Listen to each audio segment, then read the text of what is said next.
episode of Double Take. Dave, I just said joined by Dash, but we're joined by Dash Talking and in Dave. the third person. That's person. so weird. The way you feel.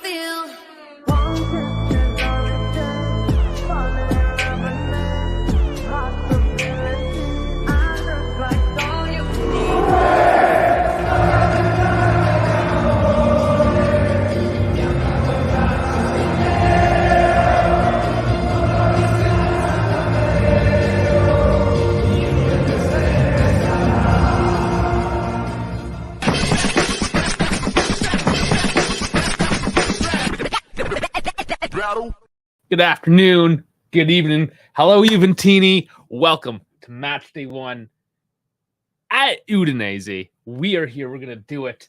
Don't worry. Dash is coming. He's coming straight from the restaurant today. So he will join us. Don't worry. Don't worry. We got you, though. And we got a long one today. Like every weekend from now on. It's going to be a long one because we're going to roll right into that post game, the call-in show live. So welcome, everyone. Already the chat coming in early. Peebo, always the earliest half hour ago, already starting at it. Today is the graduation of Moise Keane. Unfortunately, he's injured. So no, we're not going to see him. Too bad. He did pick up a knock. We're going to go over the starting lineups, of course. Injuries, all that. So no, he's not going to get a hat trick. Sorry, people. As much as I love him, you know, we all love him here, but not today.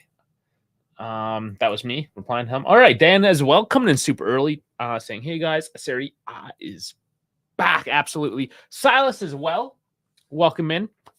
How's it going, my friend? He usually calls me the yellow hat guy, but I am wearing a more traditional theme today. And Colin, of course, UV channel hosts are never on time. Lol. I mean, I started a minute late. I was given Dash just that like inkling of hope. Just the inkling didn't work out. I'm sorry. I was ready. Just saying. Yeah, okay, so here it is. Yellow Hat and Dash Areno. So Yellow Hat is making an appearance on the desk today. I got this one in the mail. A little disappointed. Bit of a story. It came in a flat like envelope, like the manila envelope packaging from Amazon, just like completely flat. I was so disappointed. Luckily, it's popped itself back into shape. And yes, people was sad that no Keane today. Sorry, man. Sorry. So let's say Yellow Hat. I have a Corona, but I'm ready for this match. So, like the vid Corona, not the beer. I'm assuming. That's too bad. I'm sorry. There is a virus going around here as well. I got sick. Probably saw I was coughing for like 3 weeks. Still just a little tinge, but pretty good.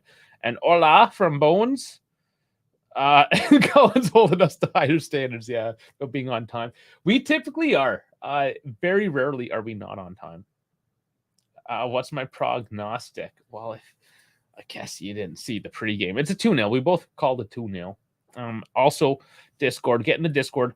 Put your predictions in the prediction channel. I'm going to put the QR code right there as well. It's in the description down below. So do that. Let us know. We give away sticker packs, some goodies if you get a correct prediction. So join that. Things are getting big down there. Of course, everyone, please like, please subscribe, and we are going to get right into this. No, there we go. So here, I'll just say the names real quickly. This is not the starting lineup, just who's dressing today. So keeps. You got Tech, Consolio, Parin. So all the goalkeepers are now healthy. Midfields, we have Locatelli, Pogba, Kostic, McKennie, Moretti, Fagioli, Weah, Rabiot, Nicolucci, Caviglia. Nicky C. It's number 1. Pay attention. Defenders, Bremer, Gatti, Danilo, Alexandro, Grugani, Cambiaso, Hoisin Sauce. Number 2. Forwards, Chiesa, Vlahovic, Milik, Illing Jr., Sule, Yildiz. Sorry, I messed that one up. 3. It's 3 guys that were not on the first team at the beginning of the season. Well, I guess this is beginning of the season, but you know what I'm saying. The youth are here. We're at it. We're doing this. I am so excited for that as well. We got Hoisin Sauce. We got Nicky C. And we don't have anything yet for Yildiz. We'll come up with a name for him. We'll get there. So we will get to the starting lineup. Of course, just using the official Juve stuff, so we're not messing around here. There we go. All right. So starting lineup: Tech, Danilo, Bremer, Alexandro. So that's that back three. Weah on the left wing back, Merletti, Locatelli, Rabiot. So not Fajoli. And then Cambiaso on the right wing, Chiesa, Vlahovic up top.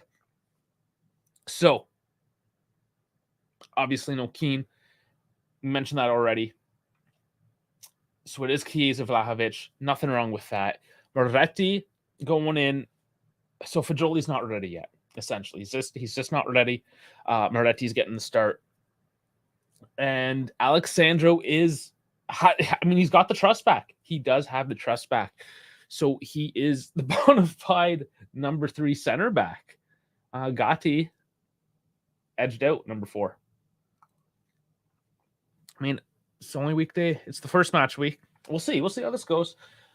Like I said, Sandro, when he doesn't have to play twice a week, when he doesn't have to bomb up the wings and he's now in a central defender role, he's not the worst. Is it what we want? Is it what we need? Not necessarily. It's what we got. And he's doing an all right job with it. So, Bowen saying boo. Yes, okay, I understand. It's what we got. Let's see what he gives us this season. Let's give him that benefit of the doubt. Start everything fresh, right? Same with Vlahovic. Chiesa looks like he's going to start off real hot. Predictions, 2-0. So I said Chiesa and Bremer. Bremer probably header set play. Chiesa's going to rip one in. So, as is usual, I'd like to say the weather in Udine today. It's a warm one. It's actually pretty warm in the north. Keane is still injured, Bones. So bad news there. It's warm. It is absolutely sizzling today. 32. It's actually going to be warmer throughout the week at 36. So it's cooled down a bit from a 35. Nothing but sun. Ooh, yeah, it's still going to be quite warm for the guys out there. So maybe still see some water breaks in there. Maybe not as high pressing of a game, especially later on. It's going to be really hot, really warm. That sun has no cloud to take the edge off. So there you go. There's the weather report. We'll also go over the max presser real quickly as well. Of course, keep your questions rolling in as we go. Do a time check. Okay, we got a few minutes. Just a few minutes left. So I've really dumbed down the presser to make just a few quick points. It wasn't the greatest one, I'll be honest. A lot of dumb questions, I think, yesterday. But anyways, Max is happy with the squad he has, but he's also cautioning things are going to be different than the preseason. So maybe that Real Madrid game, relax a little, He is disappointed not to be playing in Europe. However, we're going to use that time in that midweek to focus on our next match, obviously. We're going to do that extra work, that extra rest as well. Preparation, that's the big one as well. Preparation. However, it is still disadvantageous not to be playing in Europe. Yeah, we'll see. We just got to focus on what we have. That's what I think on that. No use crying. It's over. No Europe. It's fine. Just focus on what's ahead. He is also happy with the attacking depth. We got Dusan, Chiesa, Milik, Keane, and Yildiz. We can talk about Keane in bed as well with his rumors. Yildiz, of course, unproven really at the senior level. He's been great in the next gen, but he's got to take that next step as well, right? And finally, and obviously, we must improve on last year if we were to take Napoli this campaign. He mentioned all the big teams essentially, but Napoli is going to be that biggest hurdle. In my predictions, I said that as well. They're going to be maybe not as strong as last year, but there's going to be something. There's going to be a lot coming from Napoli. I don't think they're going to sit down. So that's basically the presser. So if you give me a second here, I'm just going to make sure my stream is good to go because I don't want to run into any technical difficulties here. Come on. All right, yeah. We are good. So, let's change my volumes there. Okay. Stream is running. No mess like that one football app there. What was it a couple weeks ago? Not even. That was really bad. That was last weekend, wasn't it? So yeah, that was the presser, guys. I mean, what do you expect? So save some of the stuff as well, perhaps until the post-game show. Dash is going to be in at around halftime. Okay. Dash got caught at work, but there he is. There he is.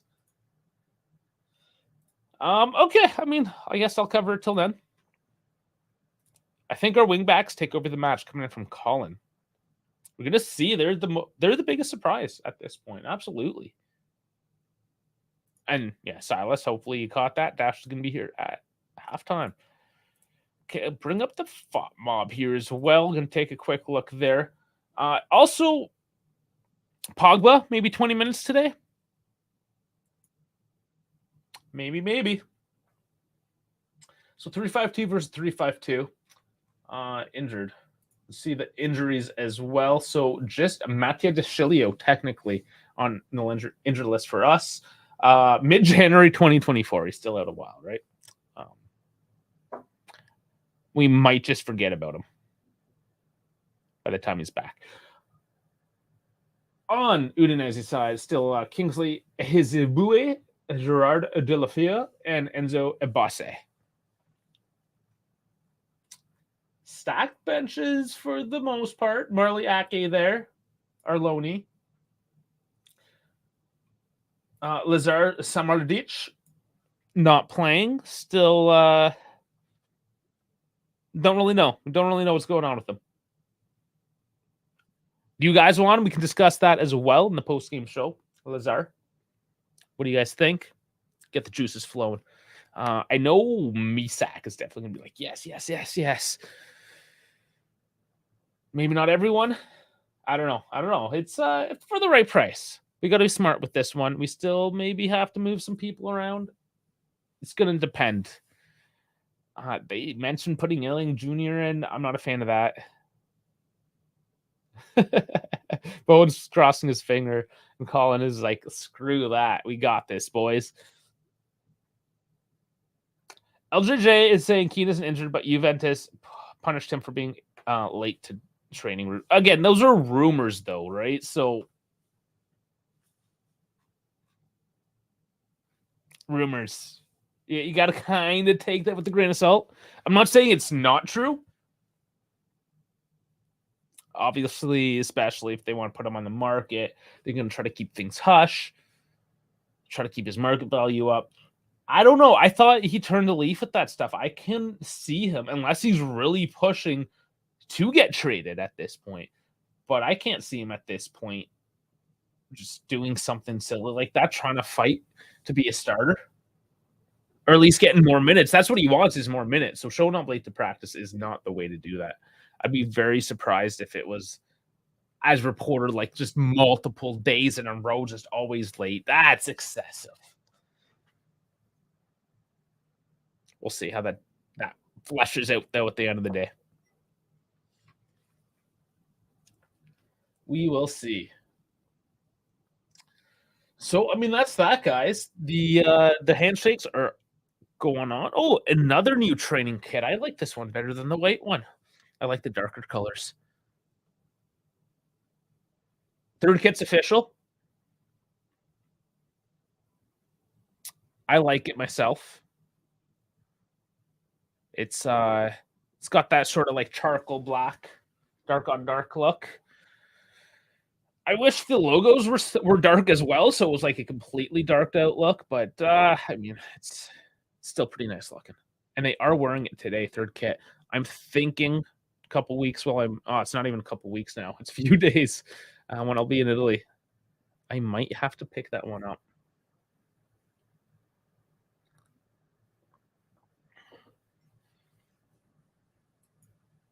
You see Silas W kit, as in the white kit. You like it? Or is it a win?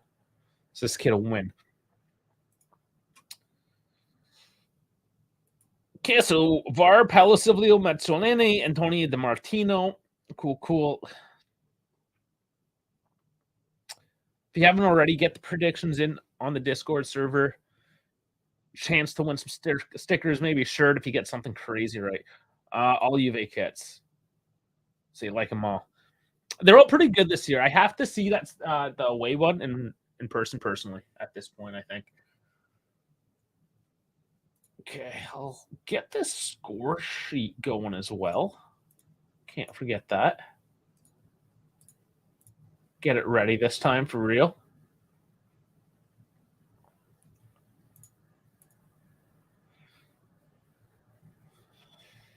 Okay, here it is. Yes, Mazzoni. That's right, the passing of just a Serie A legend. They're going to take a minute for him before we kick the game off.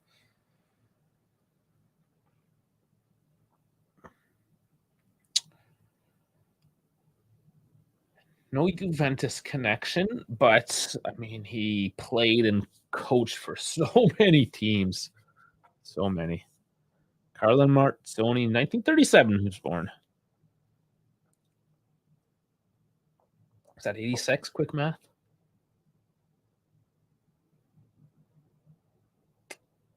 So Udinese's got a logo on their kit this year. They're going interesting. They're not going with their traditional logo like I have up on the screen. They're going with a zebra head. I did not see anything. And I don't know if that's an official change. Does anybody know about that? Because I have not read anything. Okay, no, because their keeper still has the old crest, probably. I mean, the team doesn't have tons of money. They might just keep the keeper's kits as they were. But yeah, you got a zebra head for Udinese's logo. Okay, yes, coming in saying ciao. Saw Roma change theirs. Did they as well? Oh yeah, I meant to maybe we'll do that at halftime. Yeah, they mean to bring up all the scores. We ran out of time. That's fine. Dash is starting on Mondays. He's gonna take. We're calling it the Matchday Mixdown. Just to have a different name, of course, than what Ramona was doing. But he's gonna do all the big games from the weekend, European. But here we go, kickoff. We got it going. I will start the time. At the minute mark, just to make sure everything's synced up all properly here. We've got no lag, no stutters, and everything is smooth and good to go. So interesting as well. I'm just on the topic of kits with Udinese going with that thick stripe down the center. So they're not going with the thin stripes. They've changed a little bit. Colin saying Wolf head is the OG logo. I thought it was a zebra head. I'll have to get another look at that. But this is it, guys. Serie A for Juventus is underway. I hope we're all excited. Dash is probably kicking himself in the ass right now that he can't even be here. But halftime. Unfortunate. But moving up the field right now. Sorry, we get the sync going 1 minute. And it's not even showing that on the screen. Why not? There you go. There you go. There's the time. Okay, so ball's out of play.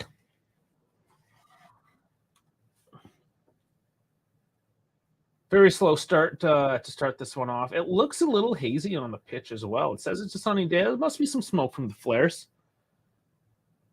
Always nice to start the season off at home for the Udinese fans in this case. They try to move it up in the midfield. Very tentative in the opening minutes.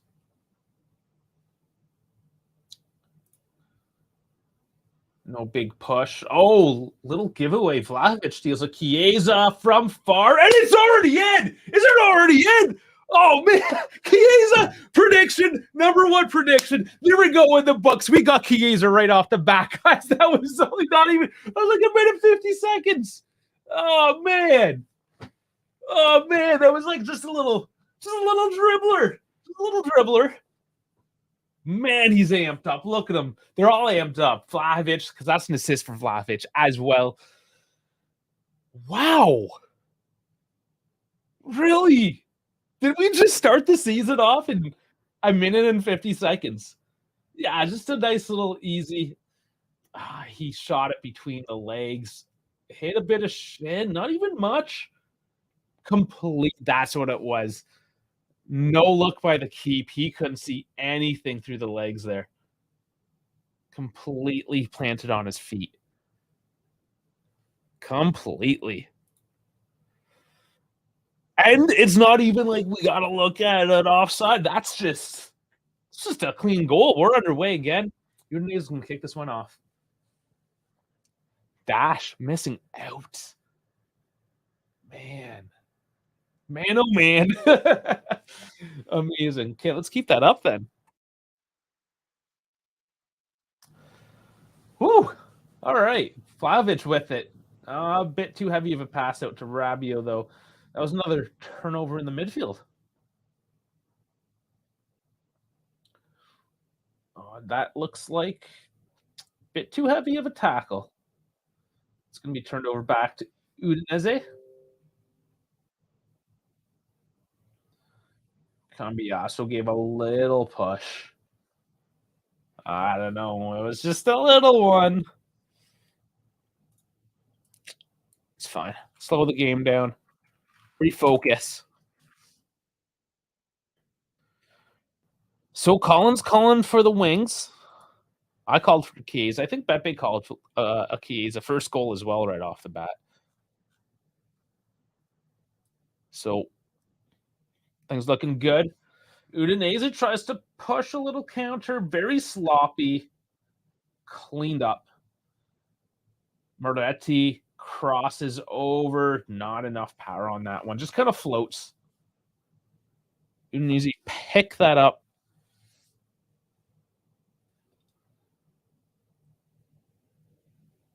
And Udinese a little shocked at the moment.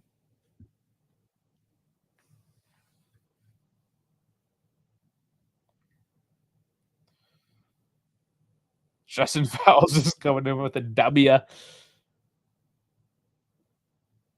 So in terms of the offside, see, I didn't actually look into that. I haven't heard anything. They haven't made any noise about that. But I think it is. I didn't think it was, but then from what I'm seeing, I think it is. They just kind of like just like slid it in there, you know?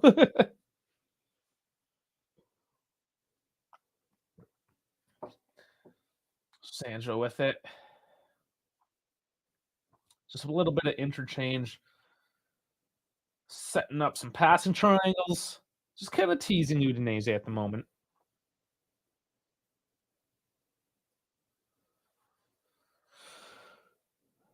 And Colin agrees with Justin as well. It's just the W.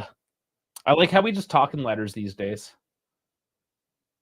I mean, a letter could mean quite a bit, but yeah. Nice little give and go. Cambiasso puts it right into the feet. Silvestri looked a little more on his feet that time. A little more awake. Taven taken down now.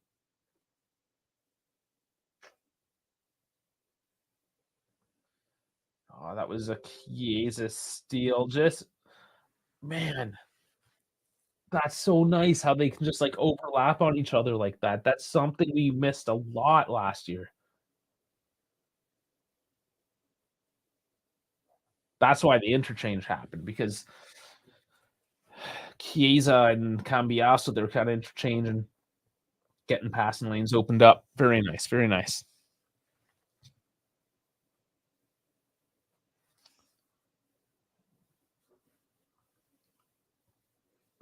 And 2 balls on the field. Clean that one up.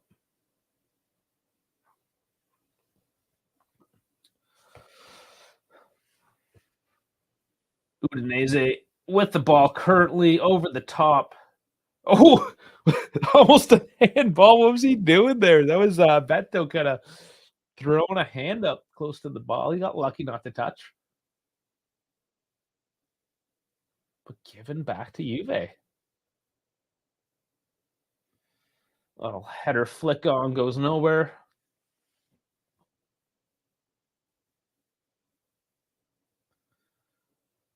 It looks like Beto is really just isolated up top right now. He doesn't have support. I thought Van, I don't know, is he dropping back?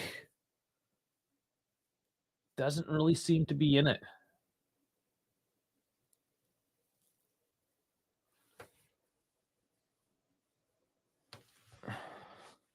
Justin saying being able to interchange makes your attack unpredictable. Last year we were so easy to read. Yeah, absolutely. And he says, looks like we are playing a 4-back when we don't have the ball.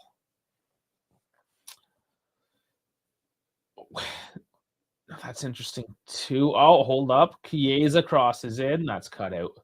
Corner though.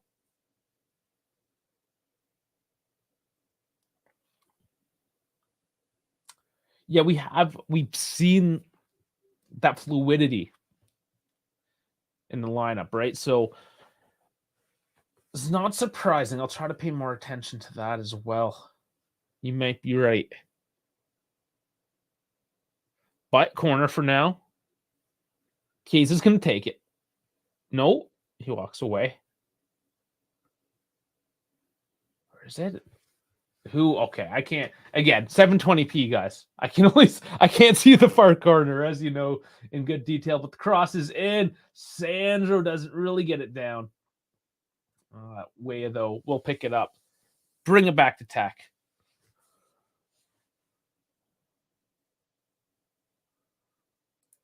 So not sure if it's because Oya doesn't drop like Cambias or because Allegri is evolving. I think that is part of it, yes. We saw that a bit in the preseason, right? Where Cambiaso, even though he does push up, he does make the runs, he's still fairly offensive, but doesn't quite explode into that open space like Weah does.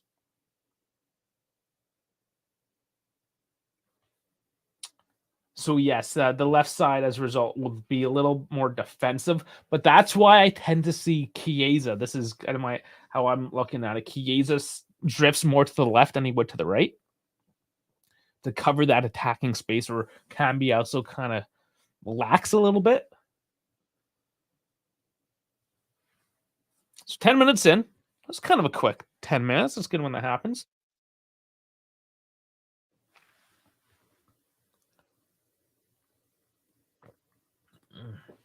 Gonna need some more coffee for this one.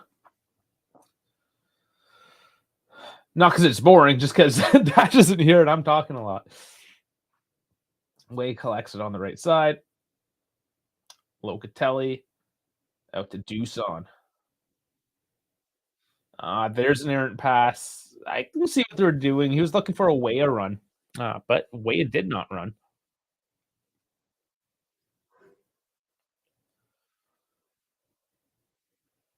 Keeping a bit of pressure on the defense too, not giving them too much time to play with it. Nice little cutout by Moretti. There you go. That's what happens when you pressure. Forces a throw in now. He was just driven out and yeah. I mean, good play. That would have been who was that? Was Cabaselli? Yeah, he just kind of run out there by Moretti. So good pressure.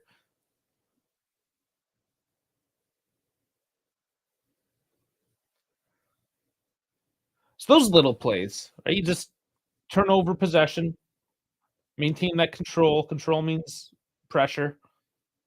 Rabiot pushing down the left flank. Good slide tackle. Aboselli comes in and saves the team defensively, but Rabiot throws back in. And there's a whistle on the play. Oh, it was offside call. Oh, man. Silas saying Chiesa on fire. Nah. I'm assuming you're like, there's a song, a tune going on in your head right now. I hope you're singing because Chiesa is amazing. So, still linked with PSG. Another rumor came out today. Don't really trust the source. Kind of random, popped out of nowhere. I understand Neymar is gone. They probably going to buy another winger. I understand why PSG would be linked with Chiesa. However,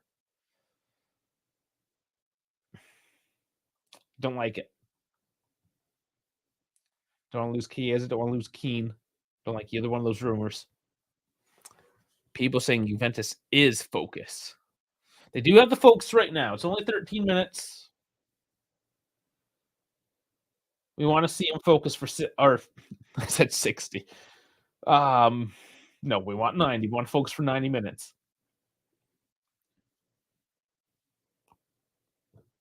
Beto does well to turn his man. Rabiot. Oh, it's the ref. Ref touched the ball. He's going to replay or restart the play. Locatelli has it, kicks it off. Silas loves my watch alongs. Thanks, man. I appreciate it. I think I don't know. I was creeping. Understand? I think it was on Twitter, whatever. Your account, Silas, because I think you just recently followed. Are you like a pro gamer or something? I saw some pro gamer looking type stuff, so let me know because that's pretty cool. Merletti controlling the ball again. Sandro to Cambiasso doesn't get it. Bad turnover. Little sloppy. Oh, but speaking of sloppy, Vlahovic almost pounces on a loose ball in the box. It's just bouncing around. Rabiot, Sandro. Okay, calm that down. A little flick over the top. Too heavy. That was good. I was getting a little nervous there. I thought it was going to get a little sloppy. Did not. It did not get sloppy. I got reeled back in, controlled nice and easy. So that being said, little things, right? People saying, please push that like button. Absolutely, please do. Udinese trying to push on a counter here. Defending in numbers, easy. Easy. Danilo just gets the foot in there and pushes it away. Bones can't wait for the pro club season. Yeah, that's just after I get back from holiday, so that's going to be good. Getting into fall. It's September 22nd, I believe. Yeah, so I mean, already done buying EAFC because Colin convinced me that I should buy EA Pro because basically for the year subscription for EA Pro, I'm already saving money because I buy at least 2 EA games a day. Oh, another little feed up to Cambiasso, another slide tackle out for a throw. They're not loitering around with the throw-ins either. I like to keep the pressure on today.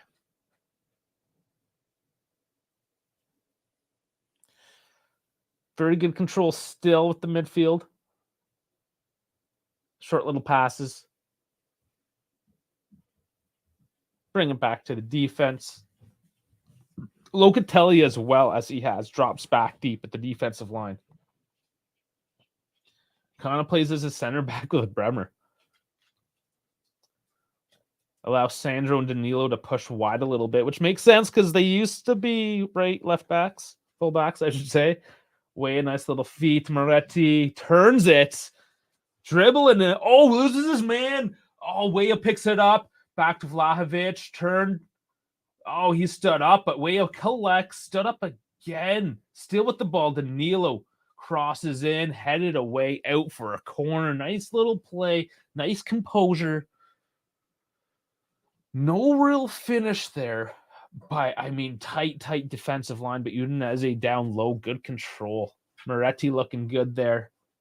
A little bit stronger as well. Not getting bossed off the ball quite as easily. Dogs have joined in. Well, one did. The other one left. Oh, Beto now with it. Counterattack happening. Nice little foot in the way by Sandro. Push back up the field quickly. Moretti has keys on his left. Still dribbling. Takes it from far, blocked. Another corner. Or is it free kick? Or are they bringing this one back for a yellow somewhere? Oh, yes. Huge tug on Vlahovic. Yeah, clear obstruction. That was not even a discussion on that one. Let's see what comes of this, actually. I don't think he was clear.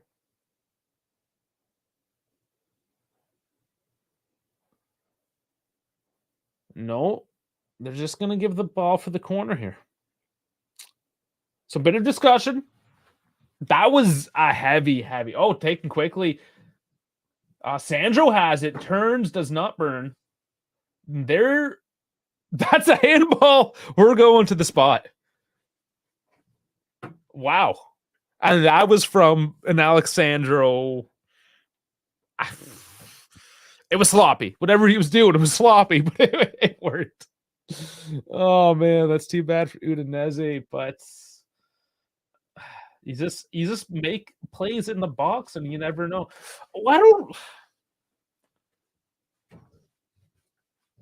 I don't think that's it.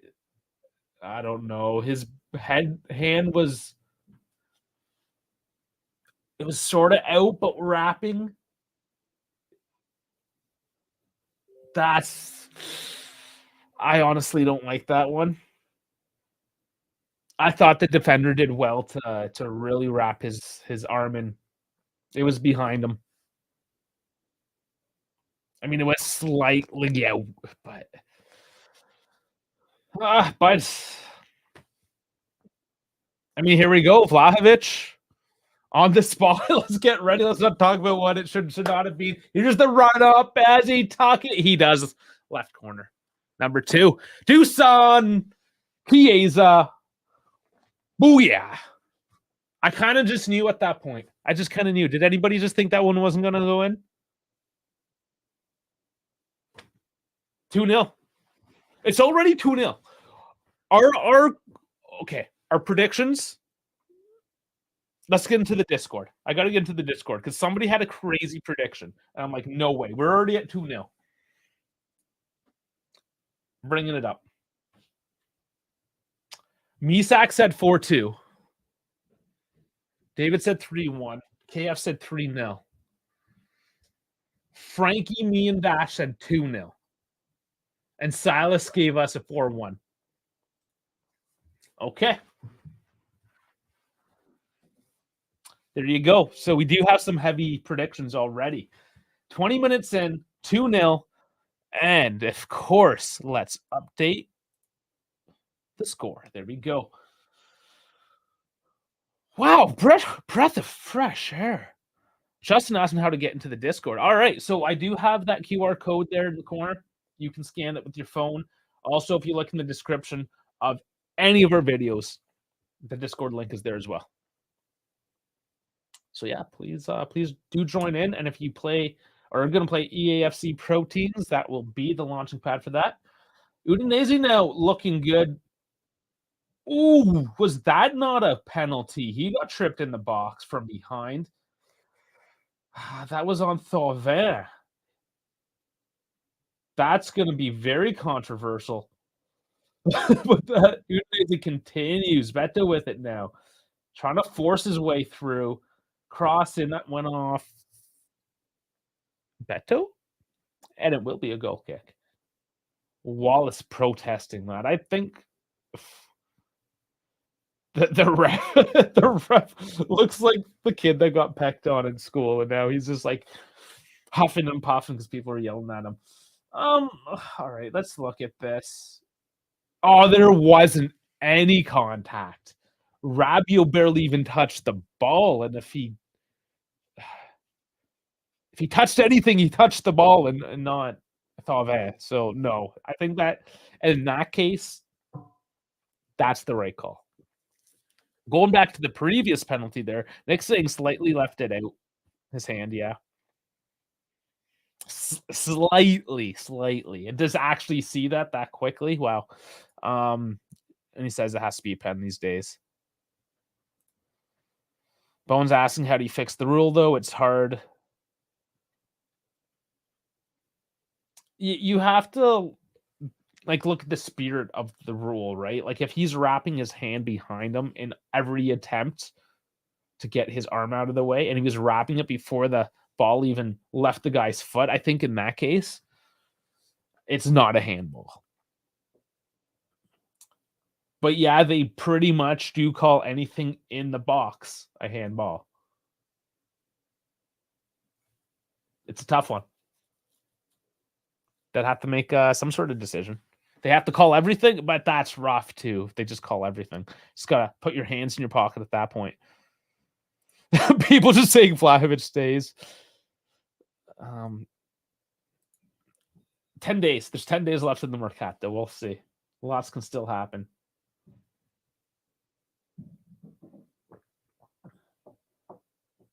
Be midweek. Interesting. I wonder how well my internet will be when I'm away as well. I might be able to join in. I'll bring my laptop. Justin still wants 30 points from that Salernitana game last season. Yeah. None of it actually really matters, though, right? Because they were taking Europe away from us one way or another. Really, really did not matter. Lovric stayed down after what looked like a clean tackle. Udinese is probably going to play the crybaby game at this point, knowing that they're completely outmatched by this new Juve. That's a long shot, though. Whoa. That was a good little look by Wallace. Got me eating my foot there almost. Just as I'm saying. Easy game and from downtown. Wallace now wearing the armband for Udinese. So yeah, looking at the crest again, I don't think that's a wolf there. It definitely looks like a zebra. It's got those big dopey ears. Big nose. So we are having the water break. Cooling break, as they call it. So yeah, it's definitely a warm one. Don't blame them, but the intensity has maintained. So that's nice to see. 25 minutes, still early on. The world is Roma. Oh, we're referencing the Roma. Yes, that's the wolf. Absolutely, because how the founders of Rome, the story, right? Remus and Romulus were raised by the wolf mother. And then Romulus killed Remus and then established his city, the city of Rome. Allegedly. That's the myth of it anyways. People saying, boys, I really like that Szczęsny. That's why I always say tech. Those Polish names. Was really like more the tech shirt of the goalkeeper than the black shitty design of Juve. Really ugly. I like the black. I like black on black. I've always been that muted kind of style, right? Like some people like it flamboyant and colorful. I'm just like muted. Yeah.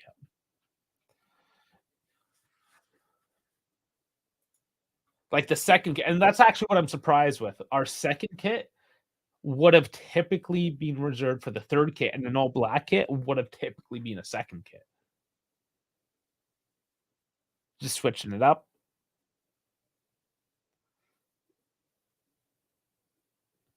Saying is because I'm elegant. I would say that. Weah with a nice little feed out to the left. Chiesa dribbles in. Step over. He still has it. Crosses. Nobody there, but makes him think about it at the very least. And there's a yellow card on Sandro now. That I feels a little soft. So the ref's all over the place. I think we have a little bit of that. May have favored you guys a little bit last time, so I'm going to be a little hard on you this time.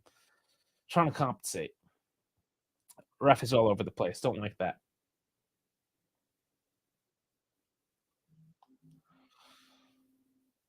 So Udinese with it. They look completely out of it. See if they can claw one back. Wallace did have that nice look.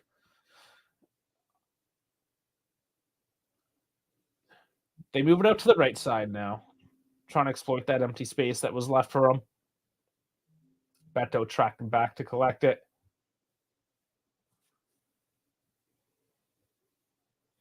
My phone's been going off. Let me shut this phone off.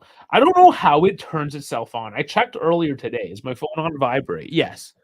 I start a stream and it's like magically, oh, I'm just going to turn myself on. Call St. Pink is our color. Fuck Milan. Oh, because they have that ugly third kit. Tech collects a bouncing ball, going wide, keeps in play. Gonna get the goal kick. Again, Udinese's attack just completely lopped off. Juve coming in tight, blocking low, not giving any space.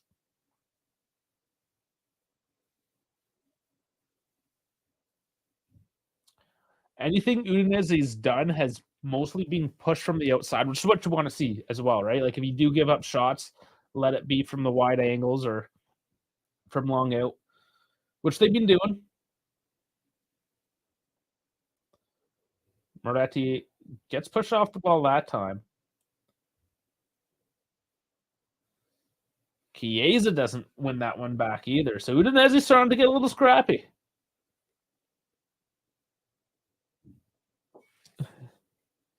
People yelling out, we need to keep Moise Kean.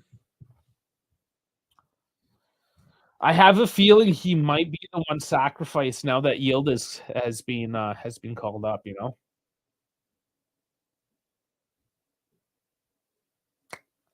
From that perspective, I think we're gonna have to say goodbye. Because if we can get, say, 30 mil. From what I recall, the numbers might have shifted a bit. Last I checked, it was 39 mil they still needed to make up. But I think they might have recovered a bit more. But 30 plus anyways. So if you can get a 30 mil sale for Keane, now I'm not saying I agree with this here. Just from the business perspective. You're pretty close to making the 150 mil back. Vlahovic taking a knee here. What's going on? So that was a late challenge on Cabasele. Yeah, it's just coming in through the back.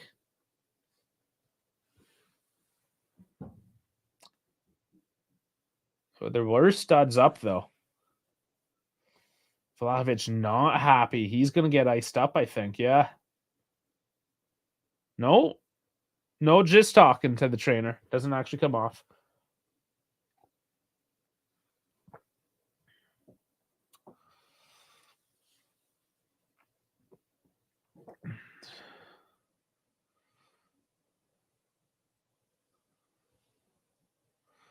Oh man, okay, the chat's got yeah, people rather sell Disa than Moisey. Alemana El Dasri. I'm sorry, you're gonna have to translate that if you can, or if anybody can translate. I don't even know what language it is, but there is a question mark in there, so it's a question. I know I have to read it from right to left, but I cannot make it up. Danilo slowing the play down, calming the team. It looks like they're happy with that 2-0. At least we're seeing the team drop back after 2-0, not 1-0. Oh, another run through. Moretti bowled over again. Udinese is getting right sloppy.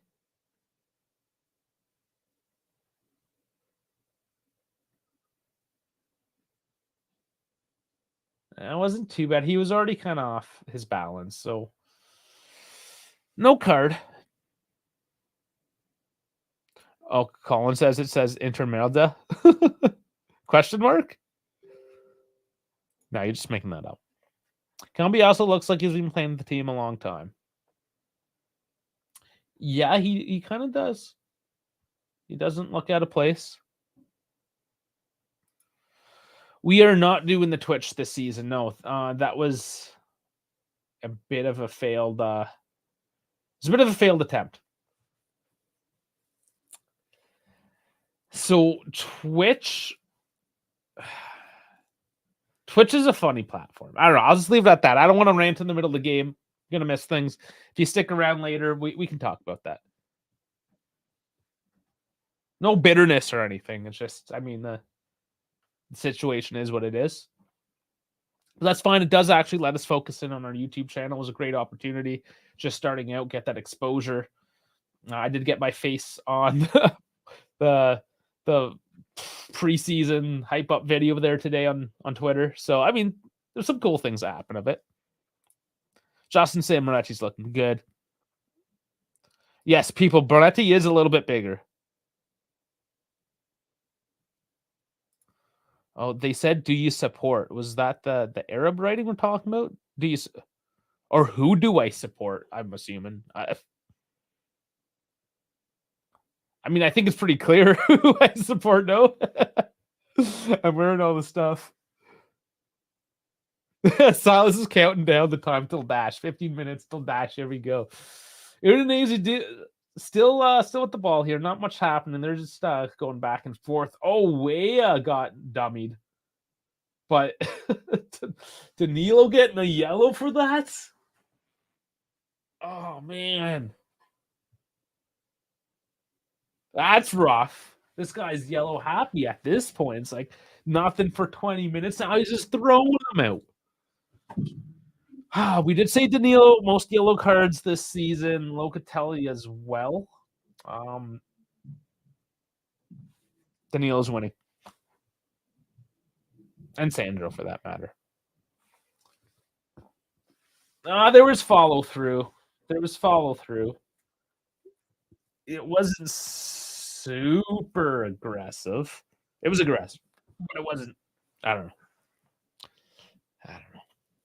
Not the happiest with that. There's, again, it's the inconsistencies of the call that gets me a little more riled up.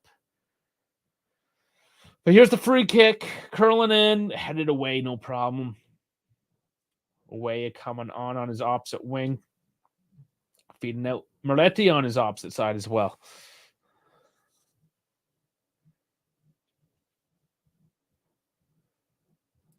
Okay, so literally, do you support?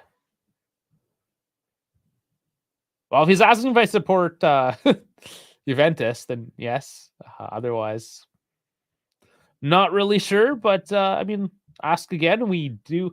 Looks like chosenism is our translator for that language. What language is that, anyways? If you don't mind me asking. People saying 14 goals on 42 games last season, not good. Dusan. He's got the stats ready. Oh, Chiesa with space. Here we go, Chiesa. No. Took too long for him to get the pass. I don't know what he was thinking there. He knew he was double blocked. Maybe just trying to get some slop out of it. Nice little feed to Weah. Oh, the give and go cut out. Looks like they're trying to make a last 10-minute push here. Long ball over the top. Bremer. Beto. Bit of a one-on-one. Oh, man. Sandro is the last man back. That shot went nowhere. A bit of a let off. Oh, man. Good feed out to... Who is that? I need to get my team sheets back out here. Zarraga. It's the man who took that shot. Zarraga. Always leaning back. Always going over the bar. Colin said terrible decision on Danilo, but Bones saying that was clean. Chosenism saying shame about Twitch. I'll have to run 3 screens again this season, it seems. Are you watching Beppe on Twitch as well? Because that's turned into a mess. That was a handball. That's why the card was it. Okay. All right. Maybe I didn't get that angle, but maybe I'll buy it. People saying Rabio's the silent killer. Yeah, he hasn't been too loud today. Wallace looking for another long shot. That's cut out. Vlahovic does collect and bad pass. Chiesa complaining. Who was that down? Is that Weah? Holding his ankle. Weah's down. Crossing by Udinese. Misses absolutely everyone, and it goes out for a goal kick on the opposite side. Yeah, Weah's still down. So Kabasele, yeah, steps on his ankle. It's innocent, but I don't know. It's rough to see, but he's got to come up after that one. Arabic, okay, so just like standard Arabic, because I don't like to assume, and I know there's a lot of similarities. I mean, Farsi for instance, right? I mean, I really don't know. But thanks for letting me know. I do like to try to learn. I just know I'm never really going to learn Arabic or any of those. I'm struggling to learn Italian. So one step at a time, right? Justin saying the ref's trying too hard to be even. He gives them a yellow, so then he feels we have to get one. Yeah, I felt that earlier on, and it seems to definitely be the theme. Weah, however, still walking off. I don't know, 39 minutes. Do they sit him out for the last few? See how he feels through the half? Or is this just the procedure and they'll let him right back on here? I think he's okay.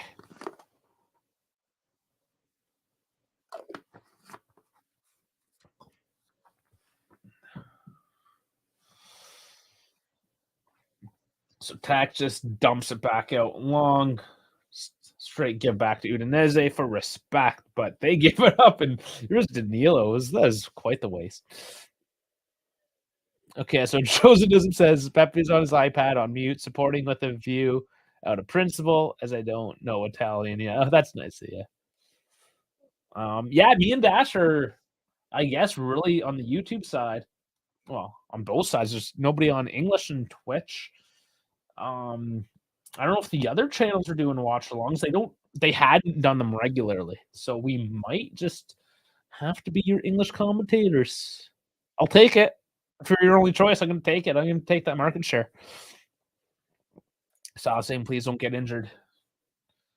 Yeah, it's rough early in the season to see that. Oh, Chosenism's the Batman. Gotcha. I know exactly who you are now. Thanks for that reference. Yeah, welcome in. Chiesa dribbling through. Oh, tries a nice little. Oh, no giving away again. But yeah, I tried a nice little pass there. Didn't connect. Locatelli, though, recollecting. Locatelli is looking good, dropping back, trying to set that pace. Playing a bit that Regista role, right? The deep line playmaker. Oh, dummy. He dummied Vlahovic there. Oh, man. He didn't even know the ball was going to him. People saying putting Illing in. Yeah, you're a big Illing fan, of course. Bones remembers Batman as well. Yep. The American Dream. Is that Weah? And Ellie's in saying, ciao. Welcome, Ellie. How's it going? I haven't seen you in a little bit. Missed you. Yeah, Justin says here, if a trainer comes on to treat you, it's in the rules. You have to come off for a second. Yeah, that is correct.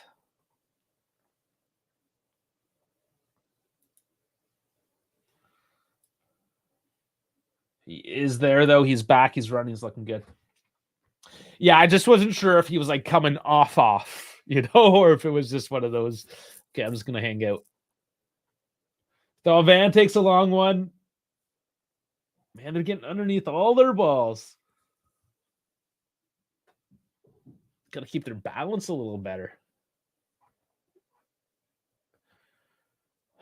I'd be surprised at this point. Like, Udinese is going to have to get one of those trashy goal set plays or whatever. They have not been clinical at all. Dash is coming in just a second.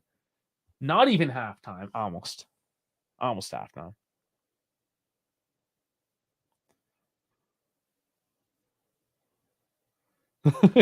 Who doesn't love Yelling is my Discord profile picture. Yeah, no, I think we all love him here. Key is a push down.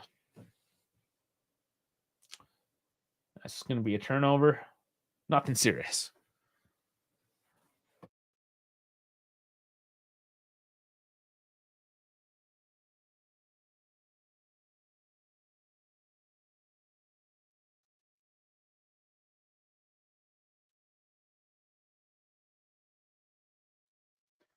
What's going on, everybody?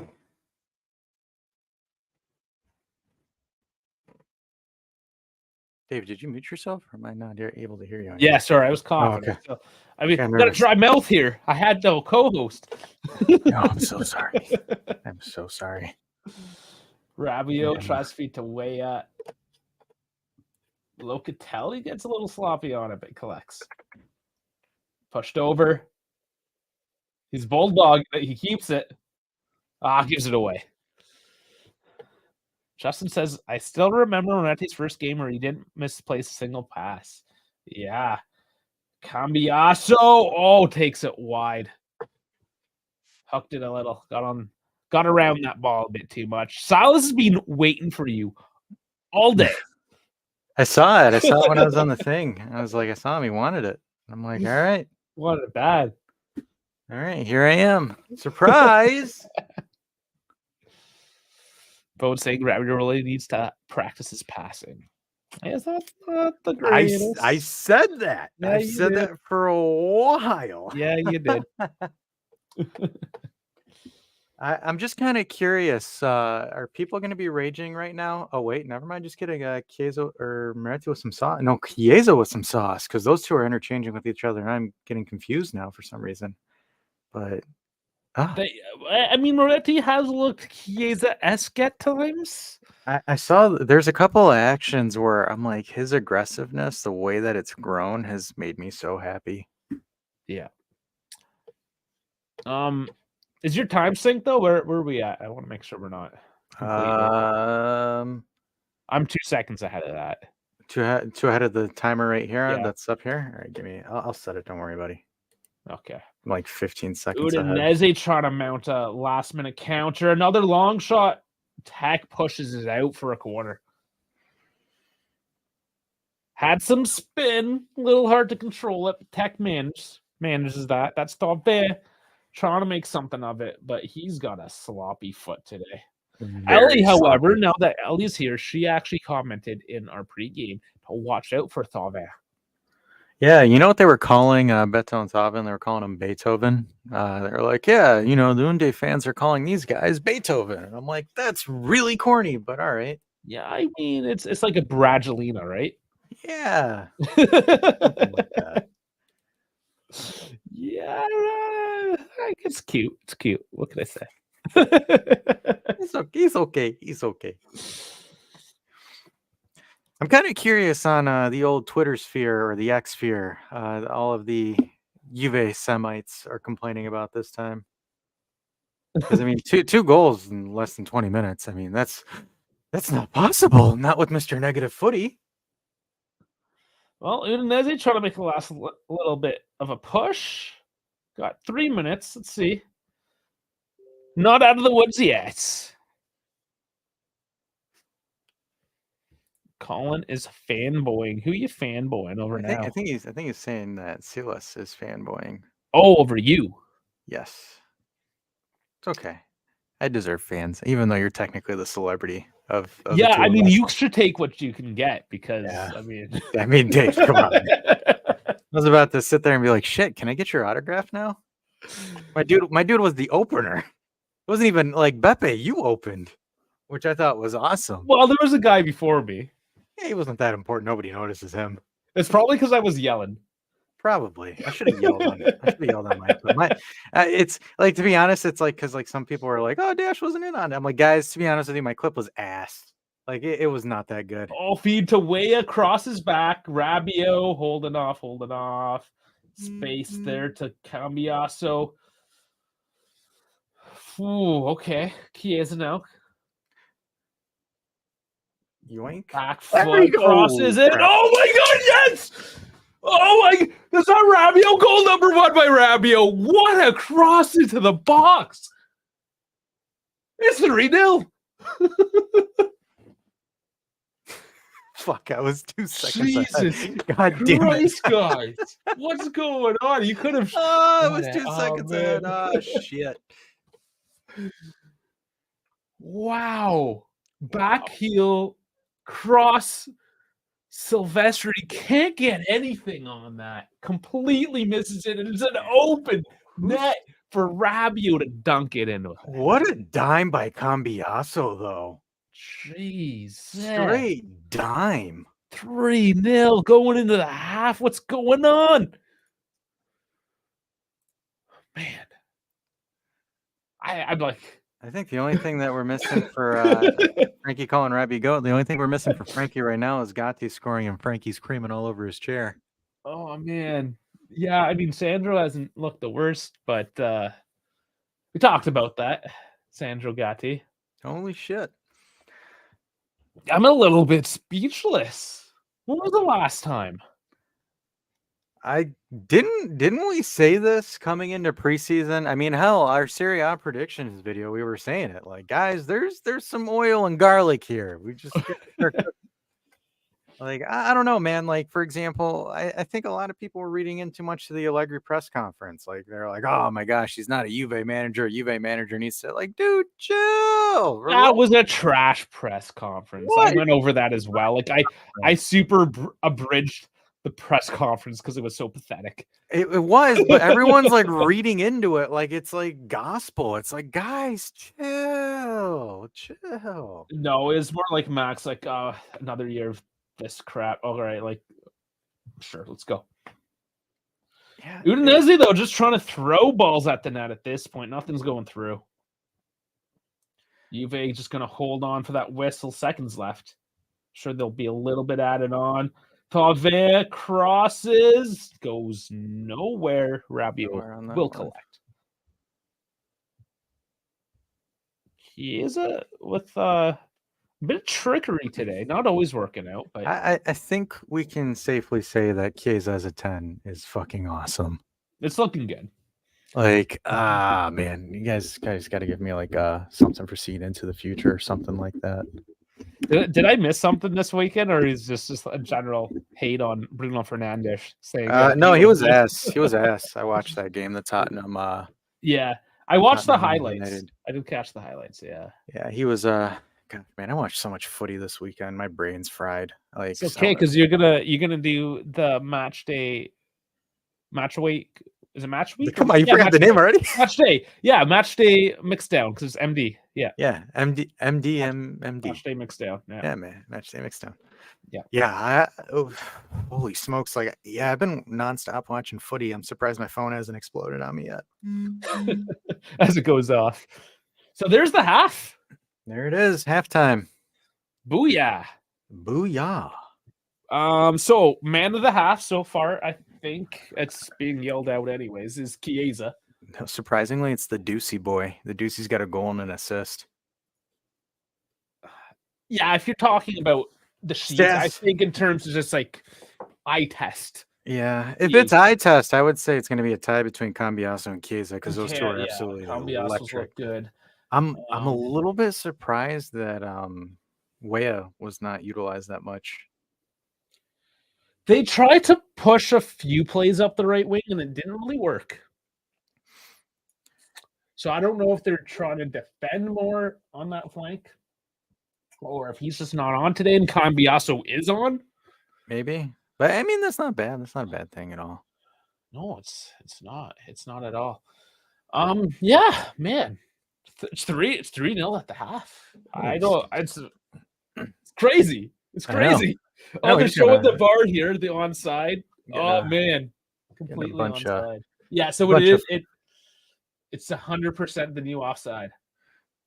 Is it? Oh, they didn't Yeah. switch rules, did they?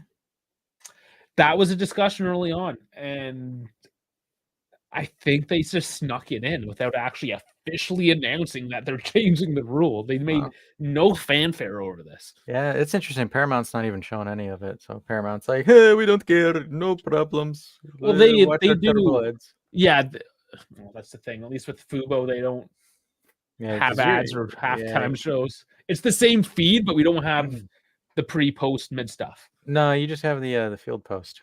It's the good post. Yeah. Nick Fermo saying no party for Udinese, and then Fermo says Chiesa has his legs back. Yes, he does. Man, yeah, everyone let us know how you feel about that half. Very refreshing. Like a nice bucket of ice water just Yeah, Frankie. dumped over our heads.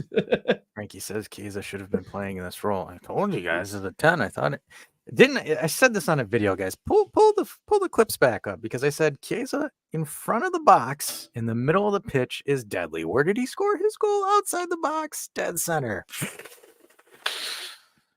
You know, I can just say I called it. Hi, Dash over here. I called that one. Okay, relax. Like stop. I just, I'm gonna stroke myself a little bit. Yeah, I'm gonna just enjoy my moment here. Yeah. Did they draw Roma? Oh, actually, Yeah. no, let's do that because I want to bring that up, even just for my own. Yeah, Kondreva turned back the clock, hit a brace, and made Roma look stupid. Kondreva, that bastard. Belotti got a brace, which, oh boy. People Juventus saying Chiesa smells brand new. Did you give him a sniff or something?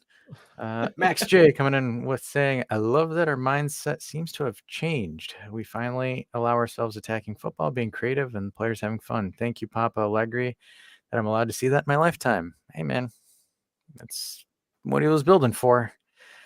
Frankie saying, poor Wea got nutmegged. And then Peepo says, I'm sad Fajoli's not in. Well, Fajoli's warming up. Jeff says, what's up, guys?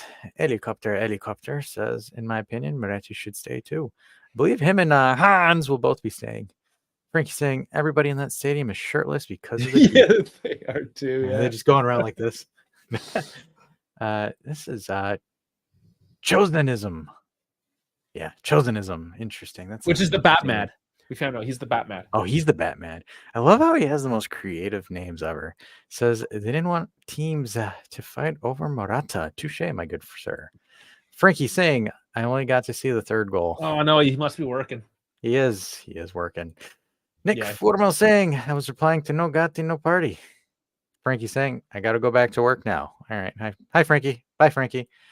Colin saying, Chiesa is only just starting to perform. As they would say, this isn't even my final form. Colin saying he's been missing for a while. Touche, good sir. Nick saying Chiesa has done well in the preseason. Also turning over saying hopefully he's turned the corner after his injury. Me too. Yeah. And then Colin says if he hasn't, see ya. Hey, it's a business. You ain't wrong about that. It's a business. Nick saying true.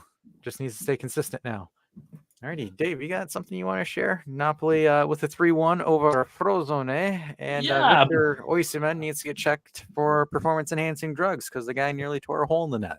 With the brace, so Politano and 2 from Osimhen and Haruri with a penalty, so 3-1 there.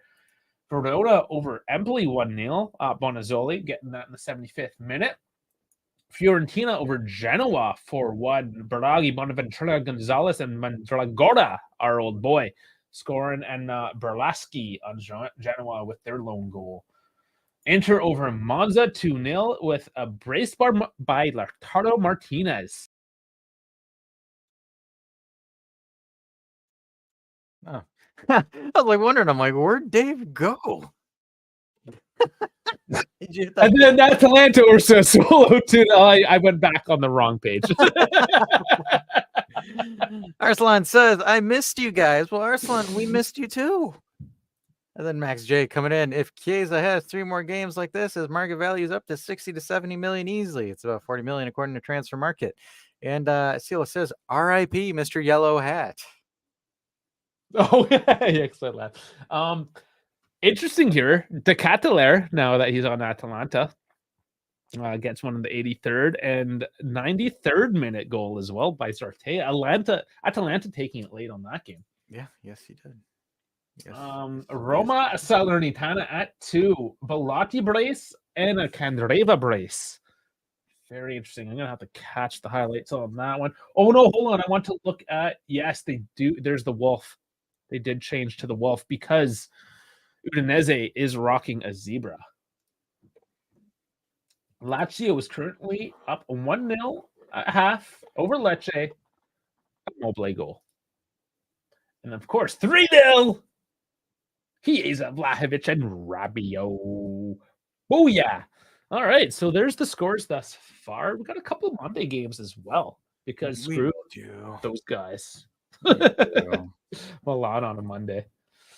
I think the thing that I think is interesting is there's a couple of things that I kind of want to say as far as improvement. I think Moretti has to do a little bit better in his decision making with some of those plays that I saw. Overall, I don't think it was too shabby. I mean, I guess Weah just not being utilized completely, which is fine because again, you have a threat through Cambiaso. It's just that left side is so freaking dangerous right now because with Chiesa, Cambiaso, Rabiot, and we can say Sandro, but like for example, Sandro being in the position, his advanced role helps out a lot as well.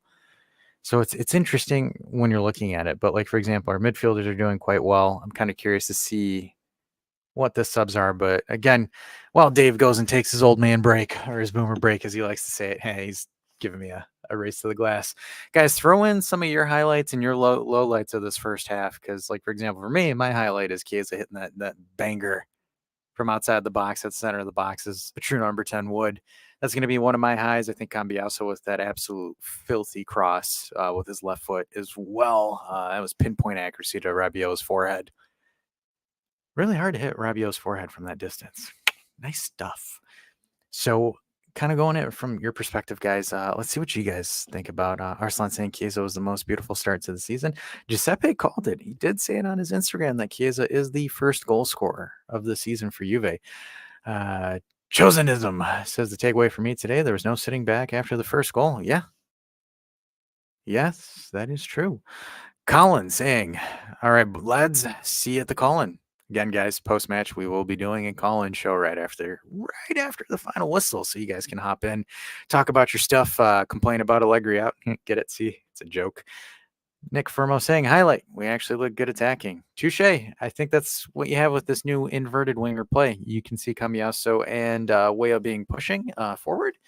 And now it's causing the zebras or the Udinese zebras some issues because they don't know who to mark. And also with the pressing, speed of the game is awesome. So I think it's, season 3, Allegri finally got his pieces and the players finally got together essentially and understood their roles and understand their plays and patterns. And they're doing really well. I mean, guys, this is almost the same squad as last season, if not just the addition of Weah. It's the same guys from last year. Totally different night and day performance. Again, proper preseason, some guys being healthy, as well as everybody kind of gelling together per se. I said it back in our predictions video. I think playing the 3-5-2 for 6 months last season and then the preseason now, I think everybody's kind of got the idea of what they need to do and what's expected of them. And it's fruits of those efforts, guys. Obviously, it's the first game. I know, I'm not going to come out here and start clapping around doing a seal dance saying, Scudetto, Scudetto, Scudetto, Scudetto. It doesn't really work that way per se, but it is something different. Or as Nick Formo says, maybe Giuntoli has been the secret coach and has been teaching Allegri, but that's funny. But the thing is this is when you look at it, I'm going to move my camera here so you guys, I'm talking to you guys. I think the one thing that I think that's really, really crucial is that you look at the style of play. This is perfect at counterattacking footy. I mean, the ball's coming in quickly. It's moving. It's transitioning quickly. There's no hesitation. There's a couple of plays where, we get stifled when we're dribbling towards their edge of the box, which is understandable due to the numbers that they put in.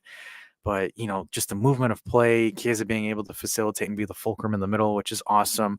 I think when you're taking the creativity away from Locatelli, I think it flows better because you're not expecting Locatelli really to build and control play from the back more so like he did last season, where now there's not really, and I'm curious to see how it changes with Fajoli coming in because I did see him warming up, but I'm a little bit curious to see more so what'll happen when Fajoli comes in because Locatelli wasn't really in that playmaking role today. It was more so Cambiaso, Chiesa that were doing a lot of the pinging and the playmaking.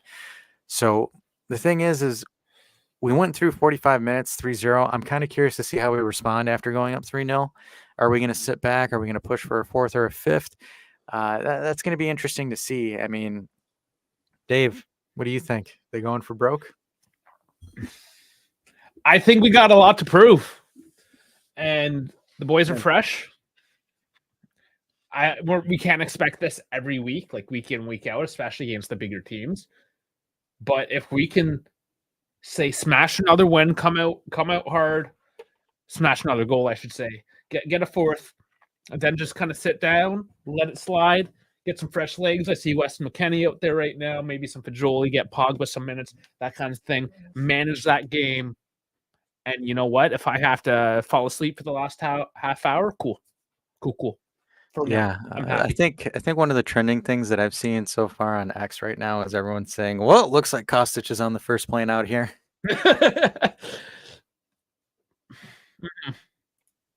Yeah, I can't really deny those claims at this point. It's looking good. Cambiaso, that cross was magnificent.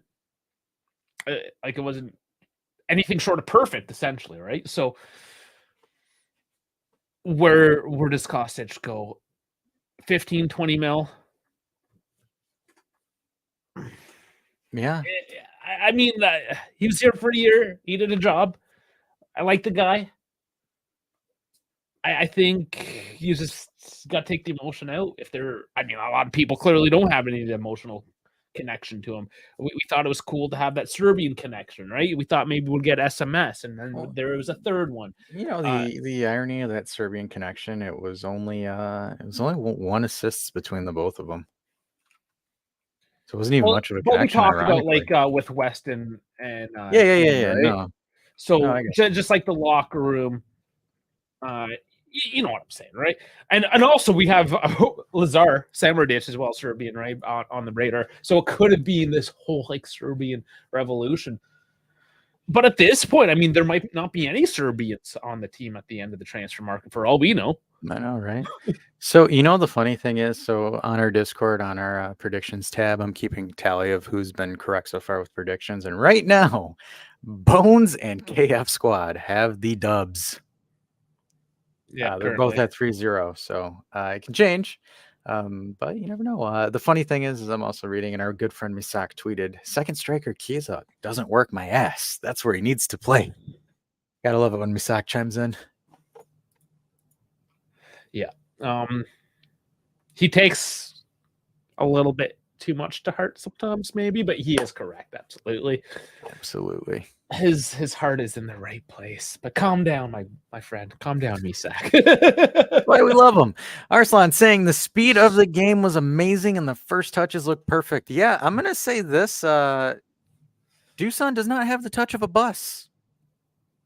He did not have a bus touch today. Not horrible. And at least saying it would be difficult to see one of these guys leave. I think really she means like any of them, anybody on this current squad, other than the +4, the unmentionable ones, if you will. Yeah. Yeah. So the other thing, I kind of want to ask you guys a question on this. Sandro winning the penalty should only do him good. Guys, was that a pen or not a pen? I thought it was a pen. From where I saw his arms was extended past his, yeah. But it was wrapped behind his back. And he kind of threw it like that. Yeah. Because I saw the space, so like I was looking at him like it makes sense because the hands overextended away from the body, but he was also it's so tight though, because he started to make that movement to tuck his arms almost before, like to me it looked like before it was released, right? So in the spirit of the rule, I argue that yes, he had every single intention to get his arm tucked in, and it was in the process, and it started before the shot took place, proving that he had every intention to tuck his arms. And it's just like bullshit unlucky that it got rocketed into his hand at that point, right? But from a strict black and white, if the arms away from the body. It's in the box. It touches a hand. I personally don't like it. It's fair. For me, I'm calling it from the rules where I'm like, it's what the rules say. It is what it is. I mean, I'm happy with it, but hey, it is. So Juntoya is the secret coach. Chosen as I'm saying, just as Or long. when your sporting director gives you the players that you ask for. Yeah. Part of it. Plus Uh, PAs and guys coming back online. Exactly. Looks like we have a substitution. Nicky Beans coming in for Fabio Moretti. Nicky Beans coming in Okay. for Fabio Moretti. So this is technically a more attacking substitution as well.